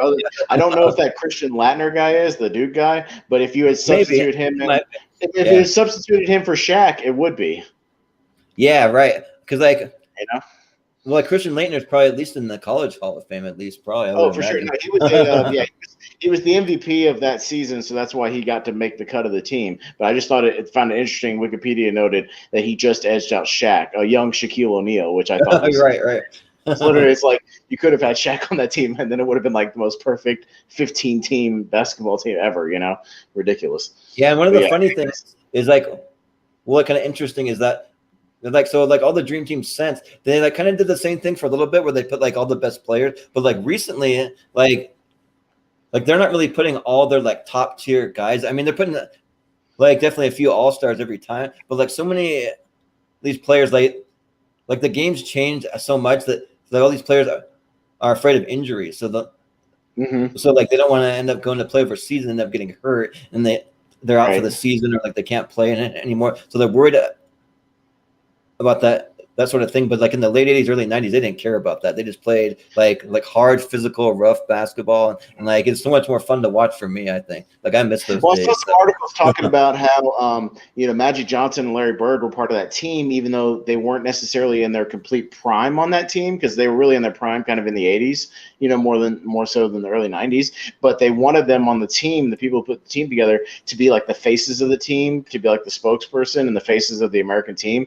because everybody knew who Magic Johnson and Larry Bird was because of their rivalry. Obviously in the 80s was like the craziest rivalry of the 80s, and they were like household names at the time. And Michael Jordan was big, but he wasn't the household name at the time, like although he was the biggest player at the moment, but they wanted like these kind of almost former stars, but still good enough to play, obviously. I mean, they would still kick anybody's ass, from anywhere, Yeah. But anyways, getting back to the sketch. Sorry, a little side tangent. I wanted to talk about the Dream Team for a second because they mentioned it in the sketch. So yeah, I could go on about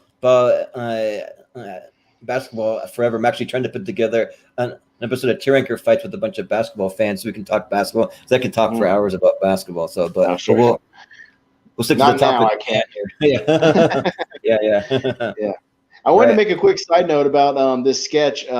One of the cast members, it was her debut. Siobhan Fallon plays like the waitress in the sketch, and it's a very unceremonious debut. And a lot of people don't know who Siobhan Fallon is by her name, but her face would be recognizable because she became like a character actress for movies. And I think the thing that people recognize her most from, if I told you, was in Men in Black. She's Edgar's wife at the beginning of the movie and in the middle of the movie. The wife that feeds them the really nasty lemonade in like the middle of the movie with no sugar. That sort of thing. In water. Yeah, and then at the beginning she goes, Edgar, your skin is hanging off your bones. She's that's her. That's her. So she's recognizable, but she was on this for one season and she left almost no impact, unfortunately. She was very much a background player who didn't do a whole lot. Yeah, right. But like just like some of the other quick little highlights. So like when you have Michael Jordan come on and like they're like interviewing him, but then he starts just like talking about like the Michael Jordan Foundation, and then like no one's really paying attention. They're all having daydreams about like, like they're like, so you cut to all of them, the Bulls, the Bears, and then Bears. He's like Polish sausage, dick. Sausage, and he's licking his lips. Sausage. Yeah, and you even see like a little piece of something. It's like sweat coming down his head. Yeah, sweat. Yeah. Yeah. Like, so no, it's good. Like I always get this Bill Swarsky superfan confused with the other one. I think like in the Best of Chris Farley, they kind of combine the two into one, and so they make it like one sketch because like they have the thing. like where he's choking, where he's like, I'm milking. Oh, and then he spits up the pork chop out of his hand. Yeah, the whole entire pork chop. Yeah. Yeah. Then they have the whole that's not in this one, but yeah, he does the dance at the end. That's the thing at the end of this one. Yeah, and then I had the whole like bit with the like Mike Ditka versus a hurricane. Who would win? He's like the hurricane's name. It's Hurricane Ditka. Oh, okay. And then Michael Jordan just goes, who cares? And they all go, yeah, who cares? Whatever. Yeah. But then the whole bit, comes full circle with them saying, all right, Michael, we're going to do something very special for you. Over here, he's going to do a dance, a ritual dance. When did you do this last day? And he goes, 1986, when the Bears won the Super Bowl. Yeah, when the Bears won the Super Bowl. And it's Farley putting on like a hula skirt, like a straw skirt, and doing this, and a coconut bra, and doing this dance. There's like Todd here sporting a hula skirt and a coconut bra. And he just starts doing like doubles. He starts having a heart attack right in the middle. Oh yeah. Of his dance. Well, yeah. I will say that we all know the reason Michael Jordan won the championship that next year was because of this dance, though, right? Oh yeah, for sure. Without it, he wouldn't have won. I mean, we all know that's a fact. Fueled him to victory. But like literally though, like one of the lines from that though, like is the line that like me and my family will just like throw it into everyday conversation. So like whenever we ask when something happened, we'll be like 1986 when the Bears won the Super Bowl. I mean, 1986 when the Bears won the Super Bowl. Yeah. So like because like one of my favorite things to do is to, like just find a way to work in random movie quotes and TV quotes, like everyday conversation. So yeah, I do that all the time. Well, if anybody asks me, what year were you born, Pez? 1986 when the Bears won the Super Bowl. Yeah, the Bears won the Super Bowl. So that's pretty much that sketch. And then so right after you had Public Enemy came out to perform, and they played the song "Can't Trust It." Is what it is. But one of the things that I really like is like they're one of the pioneers of like doing like the wigga whack, like doing all of that stuff. But like they're pretty good. I love Public Enemy. I'm like a big fan of Public Enemy. I love like early 90s hip hop. I'm like a big fan. I think Chuck D is one of the most underrated lyricists and rappers of that era. I think he's awesome.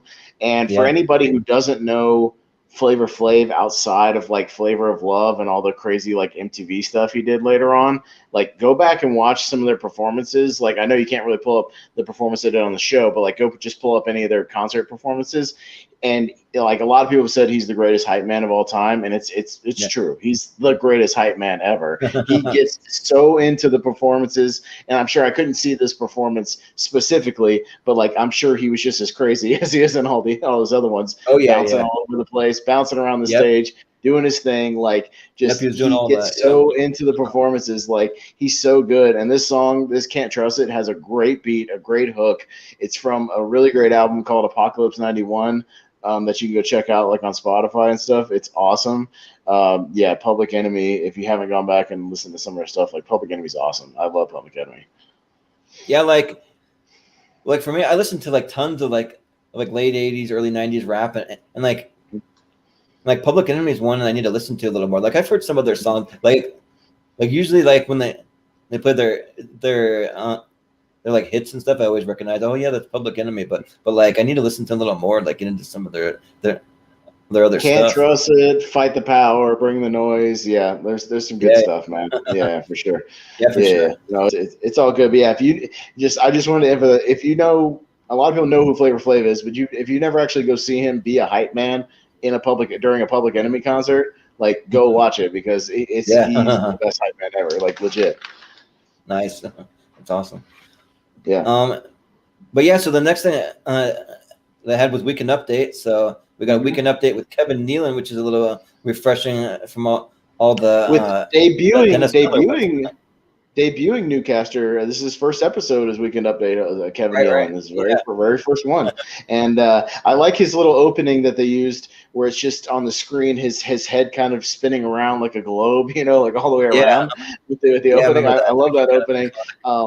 Yeah, it's kind of what we talked about earlier. Like Kevin Nealon has more of an approach of like almost like a straight newsman, but just delivering the punchlines like really in a quick kind of fast way and just kind of hitting it and like moving on. Like he doesn't spend a whole lot of time like admiring his own jokes like Dennis Miller does. He just kind of hits the punchline, and if it doesn't work, it doesn't work. He just moves right along to the next story like a newscaster would. You know what I mean? He just moves on and moves on and moves on, and it's pretty great. Like I really like Kevin Nealon a lot. Yeah, same. And like one of the other reasons why I really like him is because like even if the joke isn't super funny, it's just all about his delivery. It's always like, oh yeah, like super good. So like he knows the exact moments to do a deadpan, but then he knows the exact moments to kind of put some emphasis on certain parts of the joke and different things like that. So yeah, like he's pretty good at that. So yeah, the only I didn't write down a whole lot of the jokes, but it was fairly funny. It kind of started out slow but got better. But the suicide book from the library joke was really, really funny. It was like kind of joke about like there's this book about that was really controversial at the time about like all these methods and tells you ways how to commit suicide. And he said, "I advise you not to go get it from the library because you just know that book never gets returned." Right. Yeah, like I just thought that was really funny. Right. Yeah, and then there's another one that I wrote down about the Dead Sea Scrolls too, where he's like, the Dead Sea Scrolls, a rare document from biblical times, have been made public and partially translated, and it seems that after all the correct punctuation is Jesus and not Jesus as formerly thought. I was like, okay, that's kind of random. Yeah. But then we got in the middle of this Weekend Update. I did not plan this out at all, Jordan. But we get Jesse Jackson reading Dr. Seuss's Green Eggs and Ham, because that week Dr. Seuss had passed away, and I did not pick this on purpose because of the current Dr. Seuss controversy. Right. This is just a complete, utter one of those weird coincidences you get just like when you go back and watch old stuff to like new stuff. You know what I mean? So this is completely coincidental, but I was like, oh, because I remember this bit about Jesse Jackson reading Dr. Seuss. I did not know what it was on this episode, and I was like, oh wow, that's a coincidence. Literally 30 years later that we're watching this, and there's like a new Dr. Seuss kind of controversy going on in the world. Yeah, right. But like I just thought that it was so funny because Jesse Jackson just kind of just like doing it. His whole like reverend thing, just as normal as he ever would do, but just reading Green Eggs and Ham, and it's just pretty funny, like the way that he reads it, and like I don't think he's really trying to really do anything like any different than he normally does. He just he's not he's not adding punchlines, he's not adding jokes or anything. It's literally just him reading it like he would read Bible verses as a reverend. So he's like, I would not read green eggs and ham. Yeah, I would not eat them, Sam.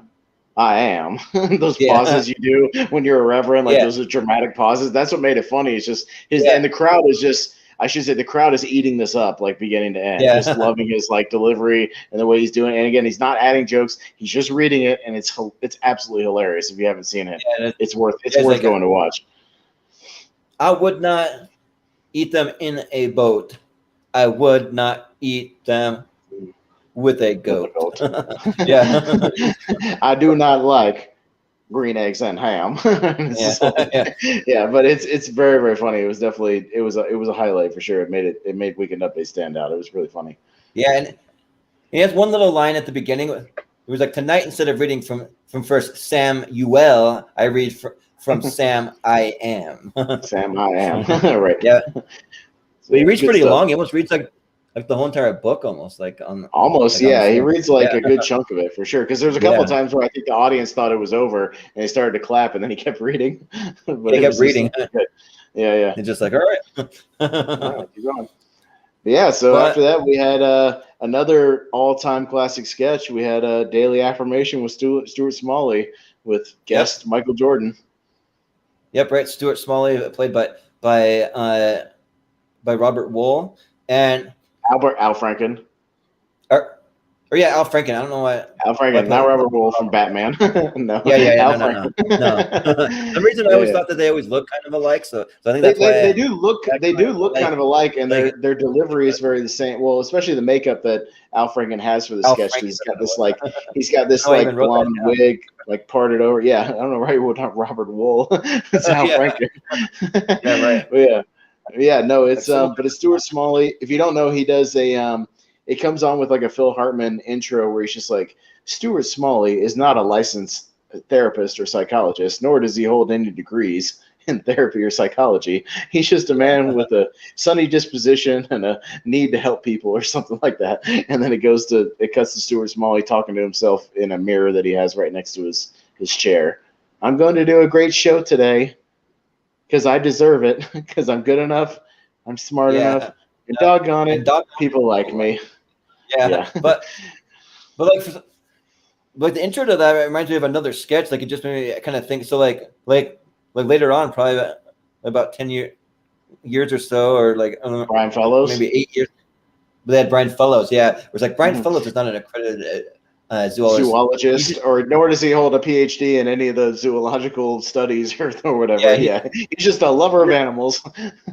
Yeah, he's just an 8-year-old boy who's a lover of animals or something like he's that. like, no, he's just a man with a 6th grade education who's a lover of animals. Yeah, a lover of animals. Yeah. No, it's a very similar intro where he's like, yeah, he's not a licensed whatever. He's just a guy. Yeah. So, but it's just him talking about his life and like him, his past shows, and he thinks he didn't have a great show the other day, and he always ends it with, but that's okay. Every time, it wasn't my best show, but that's okay. And it gets to the point where he's just like, I usually don't have a guest on my show, but today my producer said, I've got a guest that you'd be crazy to say no to. So let's bring him on. He plays professional basketball, and he's Michael J. Michael J, come on in here. Yeah, Michael J. Yeah. Because he goes, I want to protect your anonymity, and of course everybody knows who Michael Jordan is. He's trying to protect his identity. That was funny. So he brings on Michael Jordan. You're seeing Michael Jordan sell this stuff because like he's just trying to make him out like Michael Jordan is like this person that's like depressed and has low self-esteem, so like he needs to say all these things. But it's Michael Jordan, like he couldn't be further from that. Like he's probably one of the most confident people on earth, but like he hasn't like saying on the same exact line, like I'm good enough, I'm smart enough, and doggone it, people like me. Just hearing Michael Jordan say that is just like funny. His delivery is so great because it kind of Stewart's talking to him just like, I'm sure you have those nights before the games where you're just nervous and you just think everybody's better than me. I'm just not going to be good enough to put the ball in the hoop. and the whole thing is just Michael. Every time he answers him, he's just like, no, I don't really feel like that. I'm pretty confident. No, I'm good. And he goes, Michael, it's okay. It's okay. You can admit this. He goes, now I want you to do this affirmation. I want you to look into that mirror. And he makes him. And he goes, now Michael, say, hello, Michael. And he goes, hello, Michael. And the whole thing is that Michael is about to crack pretty much before every line delivery he gives. Like he's about to laugh almost. So he takes like these extra pauses, but that's kind of what makes it even funnier is he's looking in the mirror and kind of taking these pauses. And he goes, I don't have to repeat after me. I don't have to make every ball into the hoop. I don't have to make every ball into the hoop. I don't have to score all the points in the basket. Because people like me. He goes, I'm good enough. I'm smart. He does the whole, I'm good enough. I'm smart enough. And God, people like me. And he goes, now don't you feel better? And he goes, well, I never really felt bad in the first place, Stuart. And then Stuart, of course, like beats himself up, and he's just like, all right, I'm such an idiot. I shouldn't. Oh my God, this is the worst show I've ever done. This is where I've had a horrible performance. And then he turns it around on him, and it's just like, Stuart, this show's your dream. This is your passion. You should be proud of that. And the things you say make people feel good. So I want you to look at that mirror and say, your affirmation. So it basically turns it back around where Michael's kind of giving him a hug and like giving him an affirmation and stuff. It's good stuff back and forth. It's so classic. And Michael Jordan, actually does a pretty solid job of just almost having like a childlike innocence to him when he's like doing everything. Yeah. So like he's just pretty good at that stuff. So like some pretty good No, acting that like I didn't it's expect. just the whole sequence where he's just making Michael repeat all the stuff he's saying is just such a classic like scene. It's just so great. Like if you haven't gone and watched this, the Daily Affirmation with Michael Jordan is just it's brilliant. It's great. Yep, yeah, it is. But so the next one, we just had a quick little scene with Ellen Cleghorn just like Yeah, the freaking less out said over about this, the Michael better. Jordan. Yeah, right. Yeah, like it's not really super funny, but it was like basically like her just being a giant fangirl. She's just playing herself, but she's trying to persuade Michael Jordan to like play one-on-one with him, and then she asked him if he can get her an audition to become a Laker girl. But the whole time Michael Jordan just totally annoyed and he's like, "All right, well, I gotta go. I gotta leave. Sorry, like I can't help you." And then like when she asked about the Lakers girl, he just like, "Why don't you play for the Lakers? I play for the Bulls." I mean, I don't even know how that stuff works, so like I can't do anything. So This whole segment was just have a nice awkward day. and weird. Yeah, yeah, it is a little awkward. Well, and we should say it's very weird because they literally show him walking off the Stuart Smalley set, and he like walks to that hallway like where they walk off for like the monologues and stuff, and he walks to like the hallway, and she's playing like a page, and I think she has a name. Her name's like Zoraida or something like that because she becomes like a recurring character later in the season. Yeah, and but like it's just a weird transition because like you have this Stuart Smalley sketch and the crowd is like going nuts for it. And they're like, it's a huge hit. Like everybody's applauding, laughing. It's really great. And then you transition to this thing that's like really kind of bad, to be honest. And like you could have ended on this big high note and just gone to a commercial. And instead it goes to this like weird aside of like this like mini sketch. And I just thought it was really, really strange. And it kind of killed the momentum of the Stuart Smalley because you had like really strong stuff back to back. And then you had this like really weird mini sketch. I don't even know what to call it. You know what I mean? So that's just my opinion. Like just like quick little thing. Yeah, like I didn't really care too much for it either. Like, but like it does kind of make me kind of think that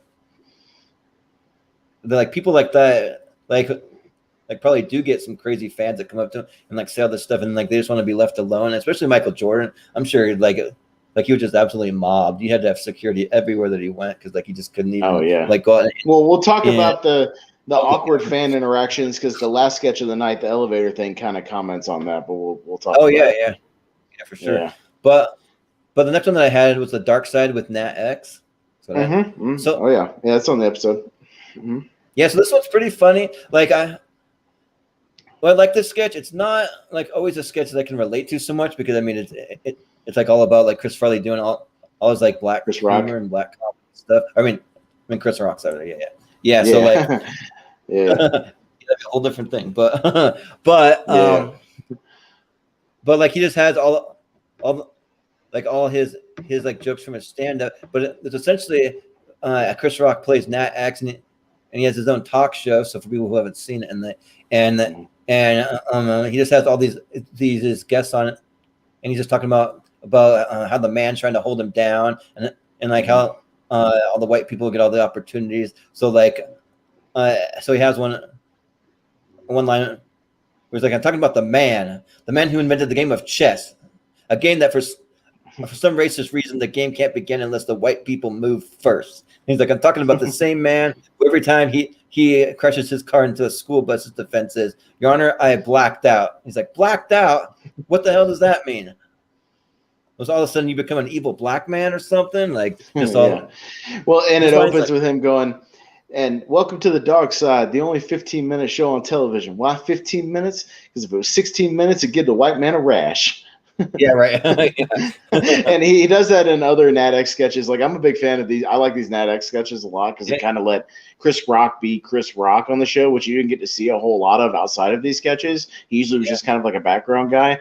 But like he does jokes like that all the time. Where I remember another one where he's like, all right, let's go to our top 5. You know, like you know how Letterman had like a top 10. He'd go, all right, let's go to the top 5. Why top 5? Because the man won't let me have 10. You know, that's you know, he'll do stuff like that. But yeah, so we move on and he brings out his first guest, which is LaToya Jackson of the Jackson family, played by Victoria Jackson, not related. But it was an interesting casting choice too, because LaToya Jackson is like very, very light skinned. So I thought it was interesting to have Victoria Jackson play her. But she's like just kind of standing there and she's like waving and he just goes, "Sit your no talent ass down." Yeah. Yeah, like and the crowd immediately is like going nuts for it. Like you can tell they probably have had enough of her too, to be honest. Yeah, right. And like for me, like I didn't get a lot of lines from the actual interviews. I mean, like for me, like the best stuff comes kind of in between them. But like when he brings out the second guest, Spike Lee, like he starts yelling at LaToya Jackson. He's like, "LaToya, scoot your, I wish I was a Janet Jackson. I wish ass. I was Janet ass over." Yeah. And him and it really is, we should say it really is the Spike Lee, almost like we had that Spike Lee appearance in one of the other episodes from '86. Yeah. We get like another Spike Lee appearance as himself here in this sketch. And so Nat X is just talking to him about like, why are you so obsessed about the white man's Oscars and everything? I got an award for you. It's called the Buster. And he pulls out his own like little statue. And he goes, "I present you to Buster, which has been given to such great films as Shaft in Africa and all these other like exploitation films." And so he gives it to him. He goes, "I hope you accept this." And then but then LaToya keeps trying to butt in, being like, "Are we going to talk about my book?" And even Spike Lee is just like, "Shut up!" Like nobody wants to hear from you. Keep like brushing her off. Like nobody wants to listen to you. But no, it's pretty funny overall. Like I gotta say, I enjoy the Nat X sketches. I think just because it let Chris Rock just kind of like be Chris Rock, in some of these, on the show. So I really appreciate it for that. Yeah, for sure. Yeah, at the end they even have they have a black clown come in and like chase away LaToya with a broom or something, just like sweep her off, like get out of here. Well, that's the thing from the Live from the Apollo, like the Apollo Theater, the guy who would like brush the bad axe off the who would hook the bad axe off the stage. Like it's the same thing. Like if the crowd booed somebody, they would like brush him off the stage and shit. But it's pretty funny. So that's how they get out, and then they like say like "Peace, brothers," and they move on. So but it's pretty funny. At the end too, like his little line. He was like, "Tune in next week and watch me pull a white man out of a hat." A hat, yeah. Good, but yeah. So the next one that I had was the Tales of the Barbecue with Tim Meadows. So yeah, that was the other one I didn't get to see. It wasn't on the episode. I couldn't find it anywhere.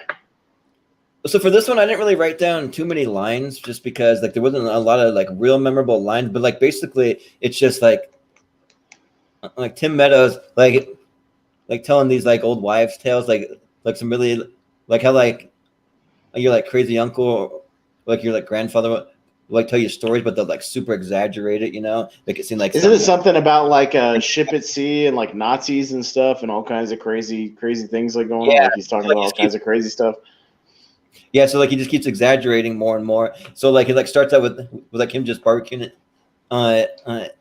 in the backyard, and he has all the kids gather around, and he's like telling some stories about his great grandpappy like on the high seas, and like how he saved this ship because he was just barbecuing in the rain, and he's like barbecuing through some kind of like monsoon storm. And then like even Chris Farley like he comes out and he's like, "The Nazis are about to attack, we need to get below a deck," and he's like, "But I gotta finish the barbecue will save us." He's like, it's like Chris Farley pauses, he's like all right, you just keep going. And like he just it's just pouring rain, and like you see like the whole entire ship like tossing and turning kind of thing, but like he's just out there. And the great ancestor is played by Chris Rock, so like he's the one out there doing the barbecue and stuff. And then so eventually they have Nazis in a submarine that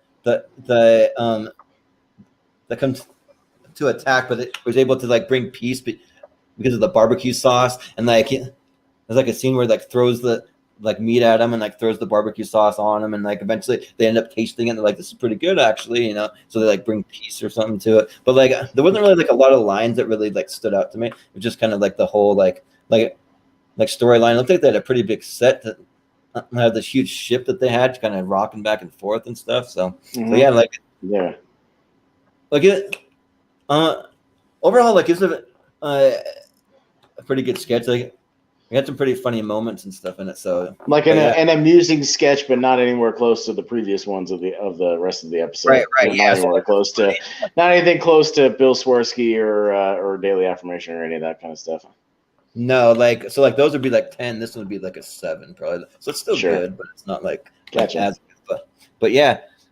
But then you have on Naughty by Nature performs again. They sing "Bring the Noise." So Public Enemy performs "Bring the Noise." Not Naughty by Nature. That's OPP and Hip Hop Hooray. I was sort of writing down like all these names. You're getting your early '90s hip hop names mixed up.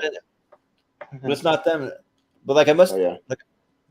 Like I must have been tired when I wrote this or something. Oh no, it's all right. It's okay. That's why I'm here with my notes and my research, Jordan. I'm here to save you. It's all right. Right. So yeah, and then the final sketch of the show was like the super fans, the annoying fans with Dana Carvey, and it's a setup where apparently these are like recurring characters because I remember there's a sketches similar to this with both Macaulay Culkin and Michael J. Fox. That they do the same characters.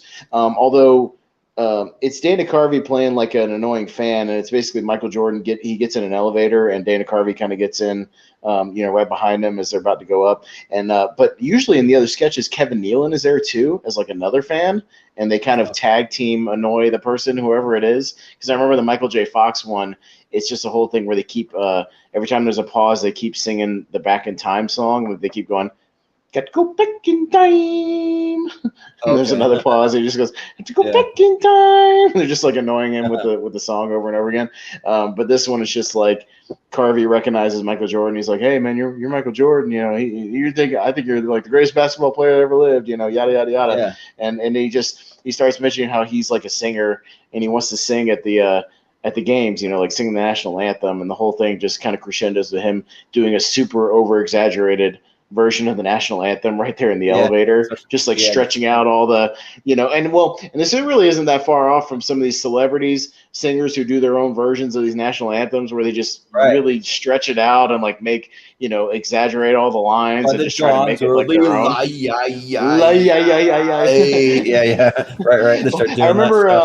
I remember there was a sketch that SNL did later on with Horatio Sands where it was this soul singer. Aaron Neville. Have you ever heard of Aaron Neville? He was like he's like a R&B kind of soul singer.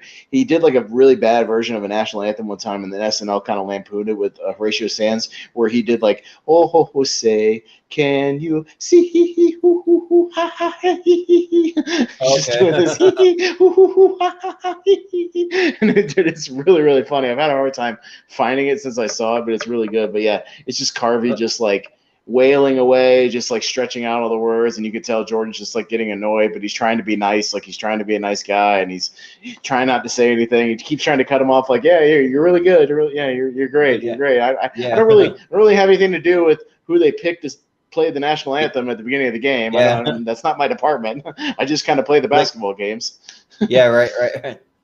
And he keeps going, he keeps singing, and then he just cuts it again. He's like, why don't you just call the stadium? Maybe you could talk to them or something. I mean, just talk to the people in the office or something. I don't have anything to do with that. But like, it's funny that you bring up Aaron Neville though from the other little sketch, because it's just like a 2-second little side story. But remember that was at the Warped Tour, so we're at this like big punk rock festival thing, and like we're waiting in between bands, so like we just had like some big band play. I think it was like Good Charlotte or something like that. And so they played, and then afterwards, like it got kind of like awkwardly quiet. When we're waiting for the next band. So like just some guy, he just shows up. He's like, "Next up, we're gonna have Aaron Neville, guys!" And then, like everyone just starts cheering. We're like, "Aaron Neville? Who the frick is that?" And then I looked it up, and like, he's like some soul singer or something. That like totally wouldn't fit that vibe. Sure. but yeah. So like it's basically like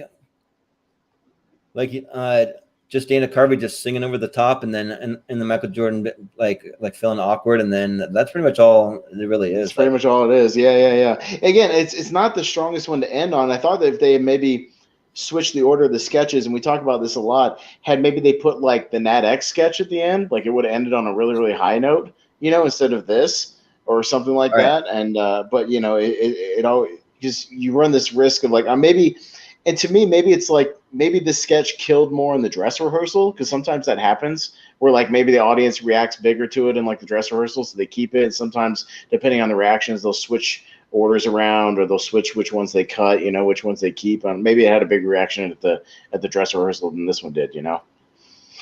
Well, I kind of feel like maybe they put some of the weaker sketches maybe at the end, just because like sometimes if the rest of the live show goes long, there'll some certain sketches that'll be cut for time, and so like maybe and you get near like one in the morning.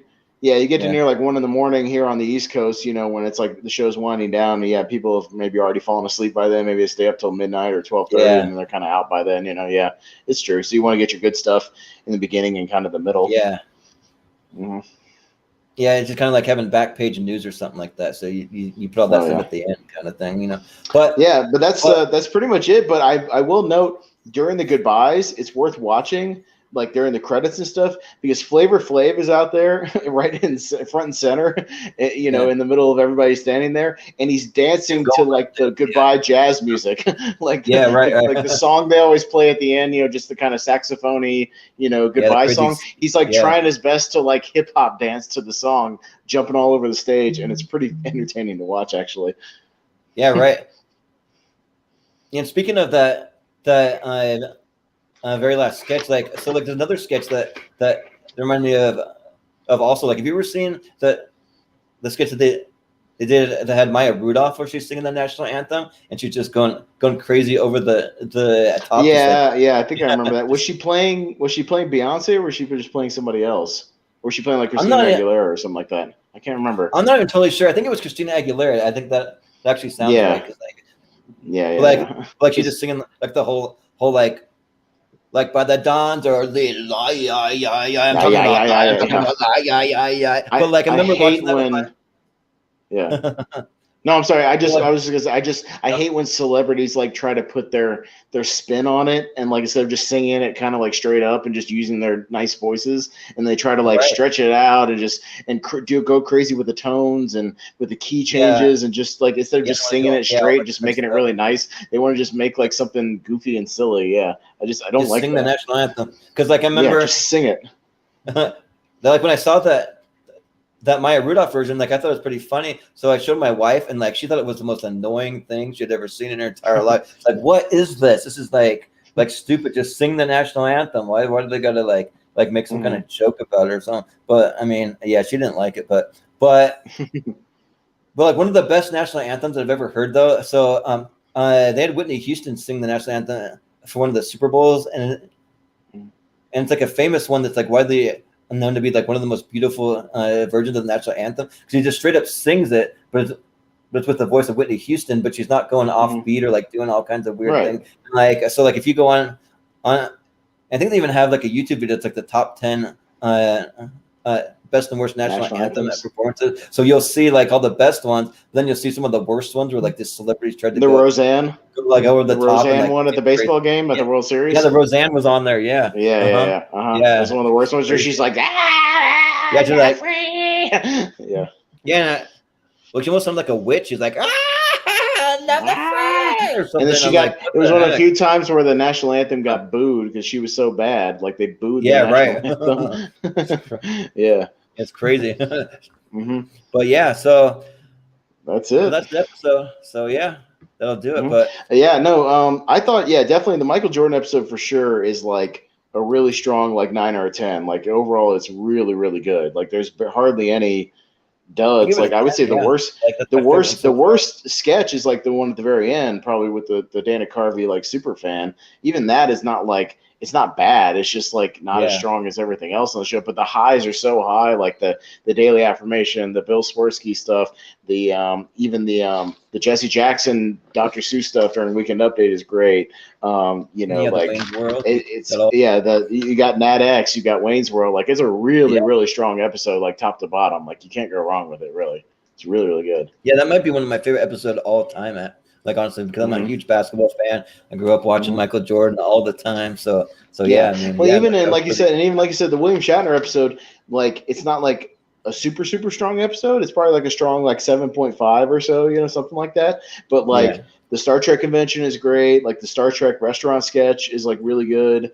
The Kevin Nealon Christmas thing is really funny. The It's a Wonderful Life thing is entertaining and funny. So like it has a lot of like really strong stuff on there too. So it's still a strong episode for sure. Yeah. Yeah, absolutely. So, but yeah. So I don't know if you had any ideas for the next episode. I do. It's funny you should ask, Jordan, because I sure do. So yeah. Right. But well, once again, like we're talking about, we're going to continue with season 12, like we've been doing, like we had with the William Shatner episode. So the next episode is season 12, episode 9. It's another sports theme one because we've got a dual host of Joe Montana and Walter Payton. So we've got 2 football stars, 2 football Hall of Famers. So we'll see how that turns out. It could be a really good one like Michael Jordan, or it could be a not so good one. we'll see. Because athlete ones, like we said, can kind of go up and down, but we'll see. Yeah. But so for my wild, that was a bad one. I seem to remember. Yeah, I remember the Wayne Gretzky one. They used to play that a lot on Comedy Central, but I don't remember anything super memorable about it. So and that's not a good thing. Like he wasn't very good. Yeah. So for our themed one, so I'm going to tie it into, and I went a couple of different ways with this, but I settled on one. So to tie in with this week's release of Godzilla vs. Kong coming out on HBO Max and in theaters, I tried to do either kind of a Godzilla or King Kong tie-in. So I kind of almost went with like a Jeff Bridges thing because he was in that 70s King Kong, and I almost went with Adrian Brody. I kind of did a little research and went on it, but I settled on what I consider the worst Godzilla movie ever made, which is the American 1998 Godzilla. That's not Godzilla. That's awful, which is a movie that I hate because it's not Godzilla. And I'm a huge Godzilla fan. Like I even love the bad Godzilla movies. Like I love Godzilla so much. But so what I settled on was it just so happens that Matthew Broderick, the star of that Godzilla movie, hosted SNL in May of 1998 to promote Godzilla. So we're going to watch season 23, episode 19 with host Matthew Broderick. That's what we're going to watch, tying into Godzilla. So that's what we're going to do. Awesome. Sounds good. Yeah.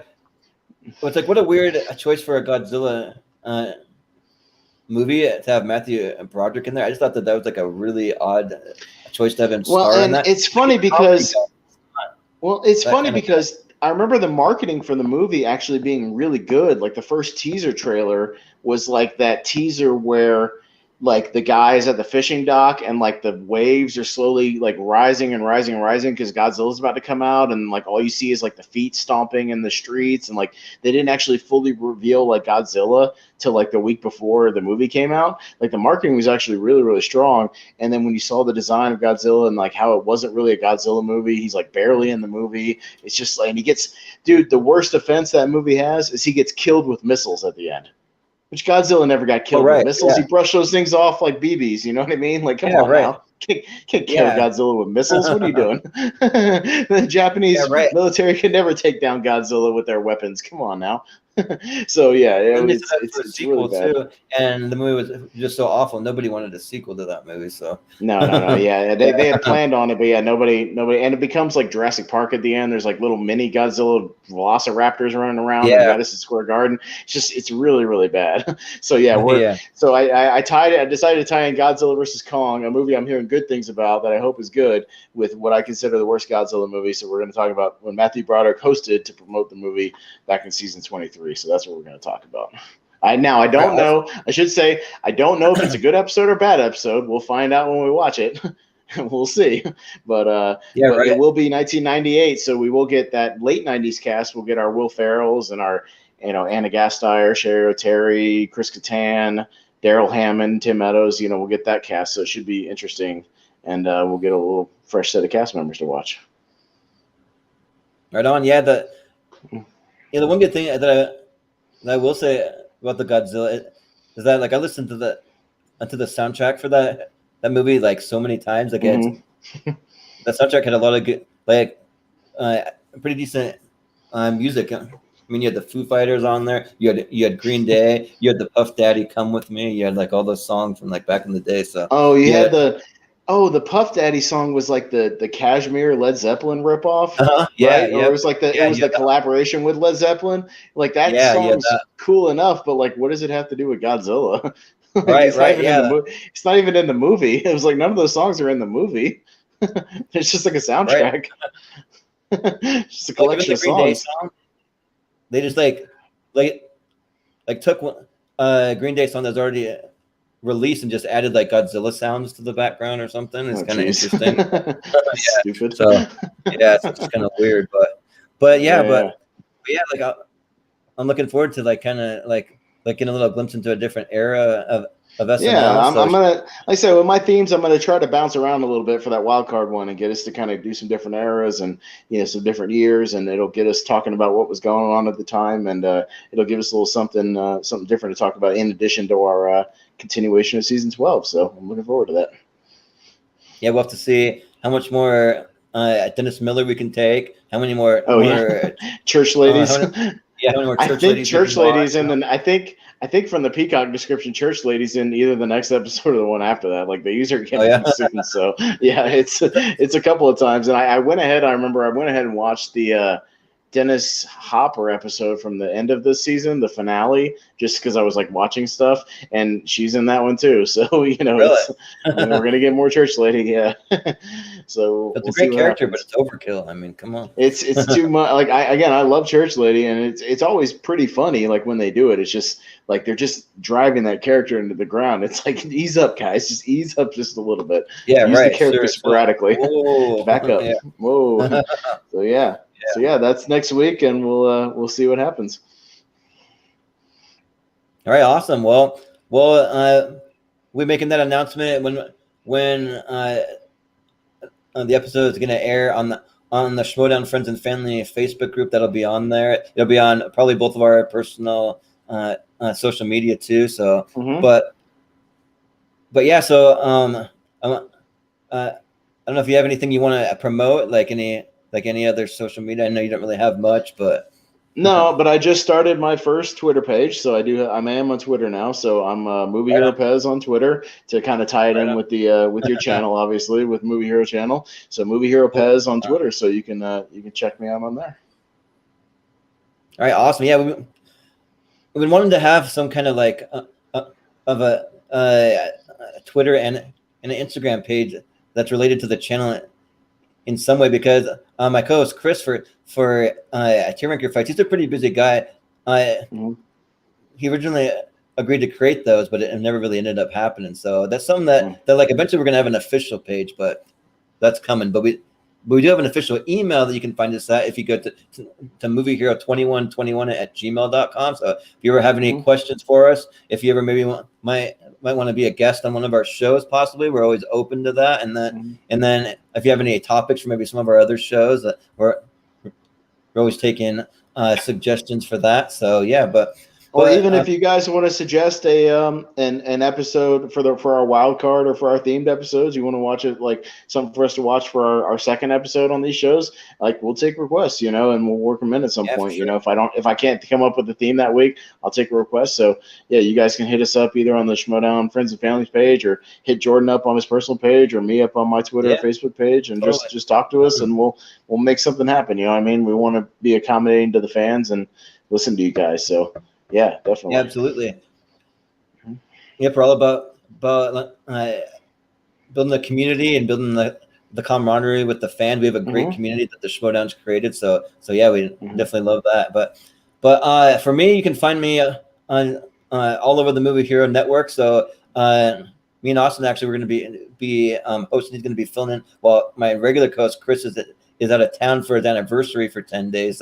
We're going to be doing Tier Ranker Fights this Friday at 6 p.m. Pacific time, and we're going to be doing best and worst classic Nickelodeon shows. So we're going to emphasis on like 80s, 90s, maybe early 2000s. So yeah, so that should be a pretty fun time. It'll be a good way to just bring up all those good childhood memories and all that stuff. So we'll be doing yeah, that. no, So for sure. It'll be a heavy nostalgia episode, and because I know we don't want to always do just movie related episodes. You know, we want to work in like you said, work in some TV, work in some pop culture. So this will be a way to kind of talk about a little nostalgia and kind of reminisce about some old good shows. It's going to be real hard not to rank a whole lot of these S tier. We'll have to be a little critical right, in our thinking about. I've had to, even when I've been doing my research this week and I've been rewatching some of these old episodes of things, I've had to watch with a critical eye about how well it holds up and how well the writing is and things. I've tried to be really, really critical about some of these shows, that you can't always put everything in S tier, because I know people are going to want to, but it's going to be interesting. So we'll see what happens. Yeah, and a little piece of information. I don't know if really Austin wants me to share, but I'm going to share it anyway. That tomorrow is Austin's birthday, and so we're going to be filming a little episode of 1v200 with him. We don't always do 1v200 live. We're going to talk about it. We might do it live this time. We're not sure yet, but like I like to just kind of pre-record it just in case there's a few little quick edits we need to make here and there. But we'll let you know if it's going to be live or not. We always make the announcement. I usually try and give you at the very minimum a few hours notice about it, and if it doesn't go live, we'll end up releasing it this week for sure. So that'll be coming up. You can watch for that. For 1v200, for those of you who haven't seen it or might not know much, we just see what we can hit first, either 200 questions or if we can hit the 2 hour mark, and we cut it off there, and we just have fun, just getting a deep dive into the life of different people that are part of my life, and so yeah, I've been wanting to move into the online sphere and kind of interview some people from the online community that I've been a part of. So this will be my first venture away from kind of friends and family. So I'm excited for it. I'm looking forward to it.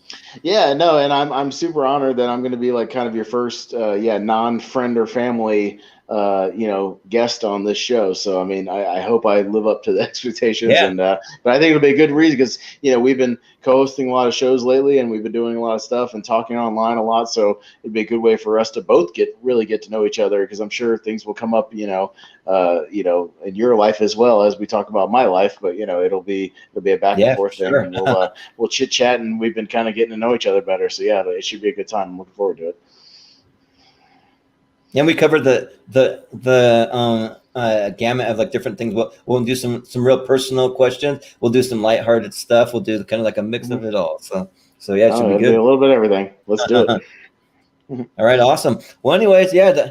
So that's our show. It was a fun time. So we'll be back at it next week again. So for Austin Pez Howell and for Jordan Movie Hero Anderson, this has been live from Movie Hero, and we'll catch you next week.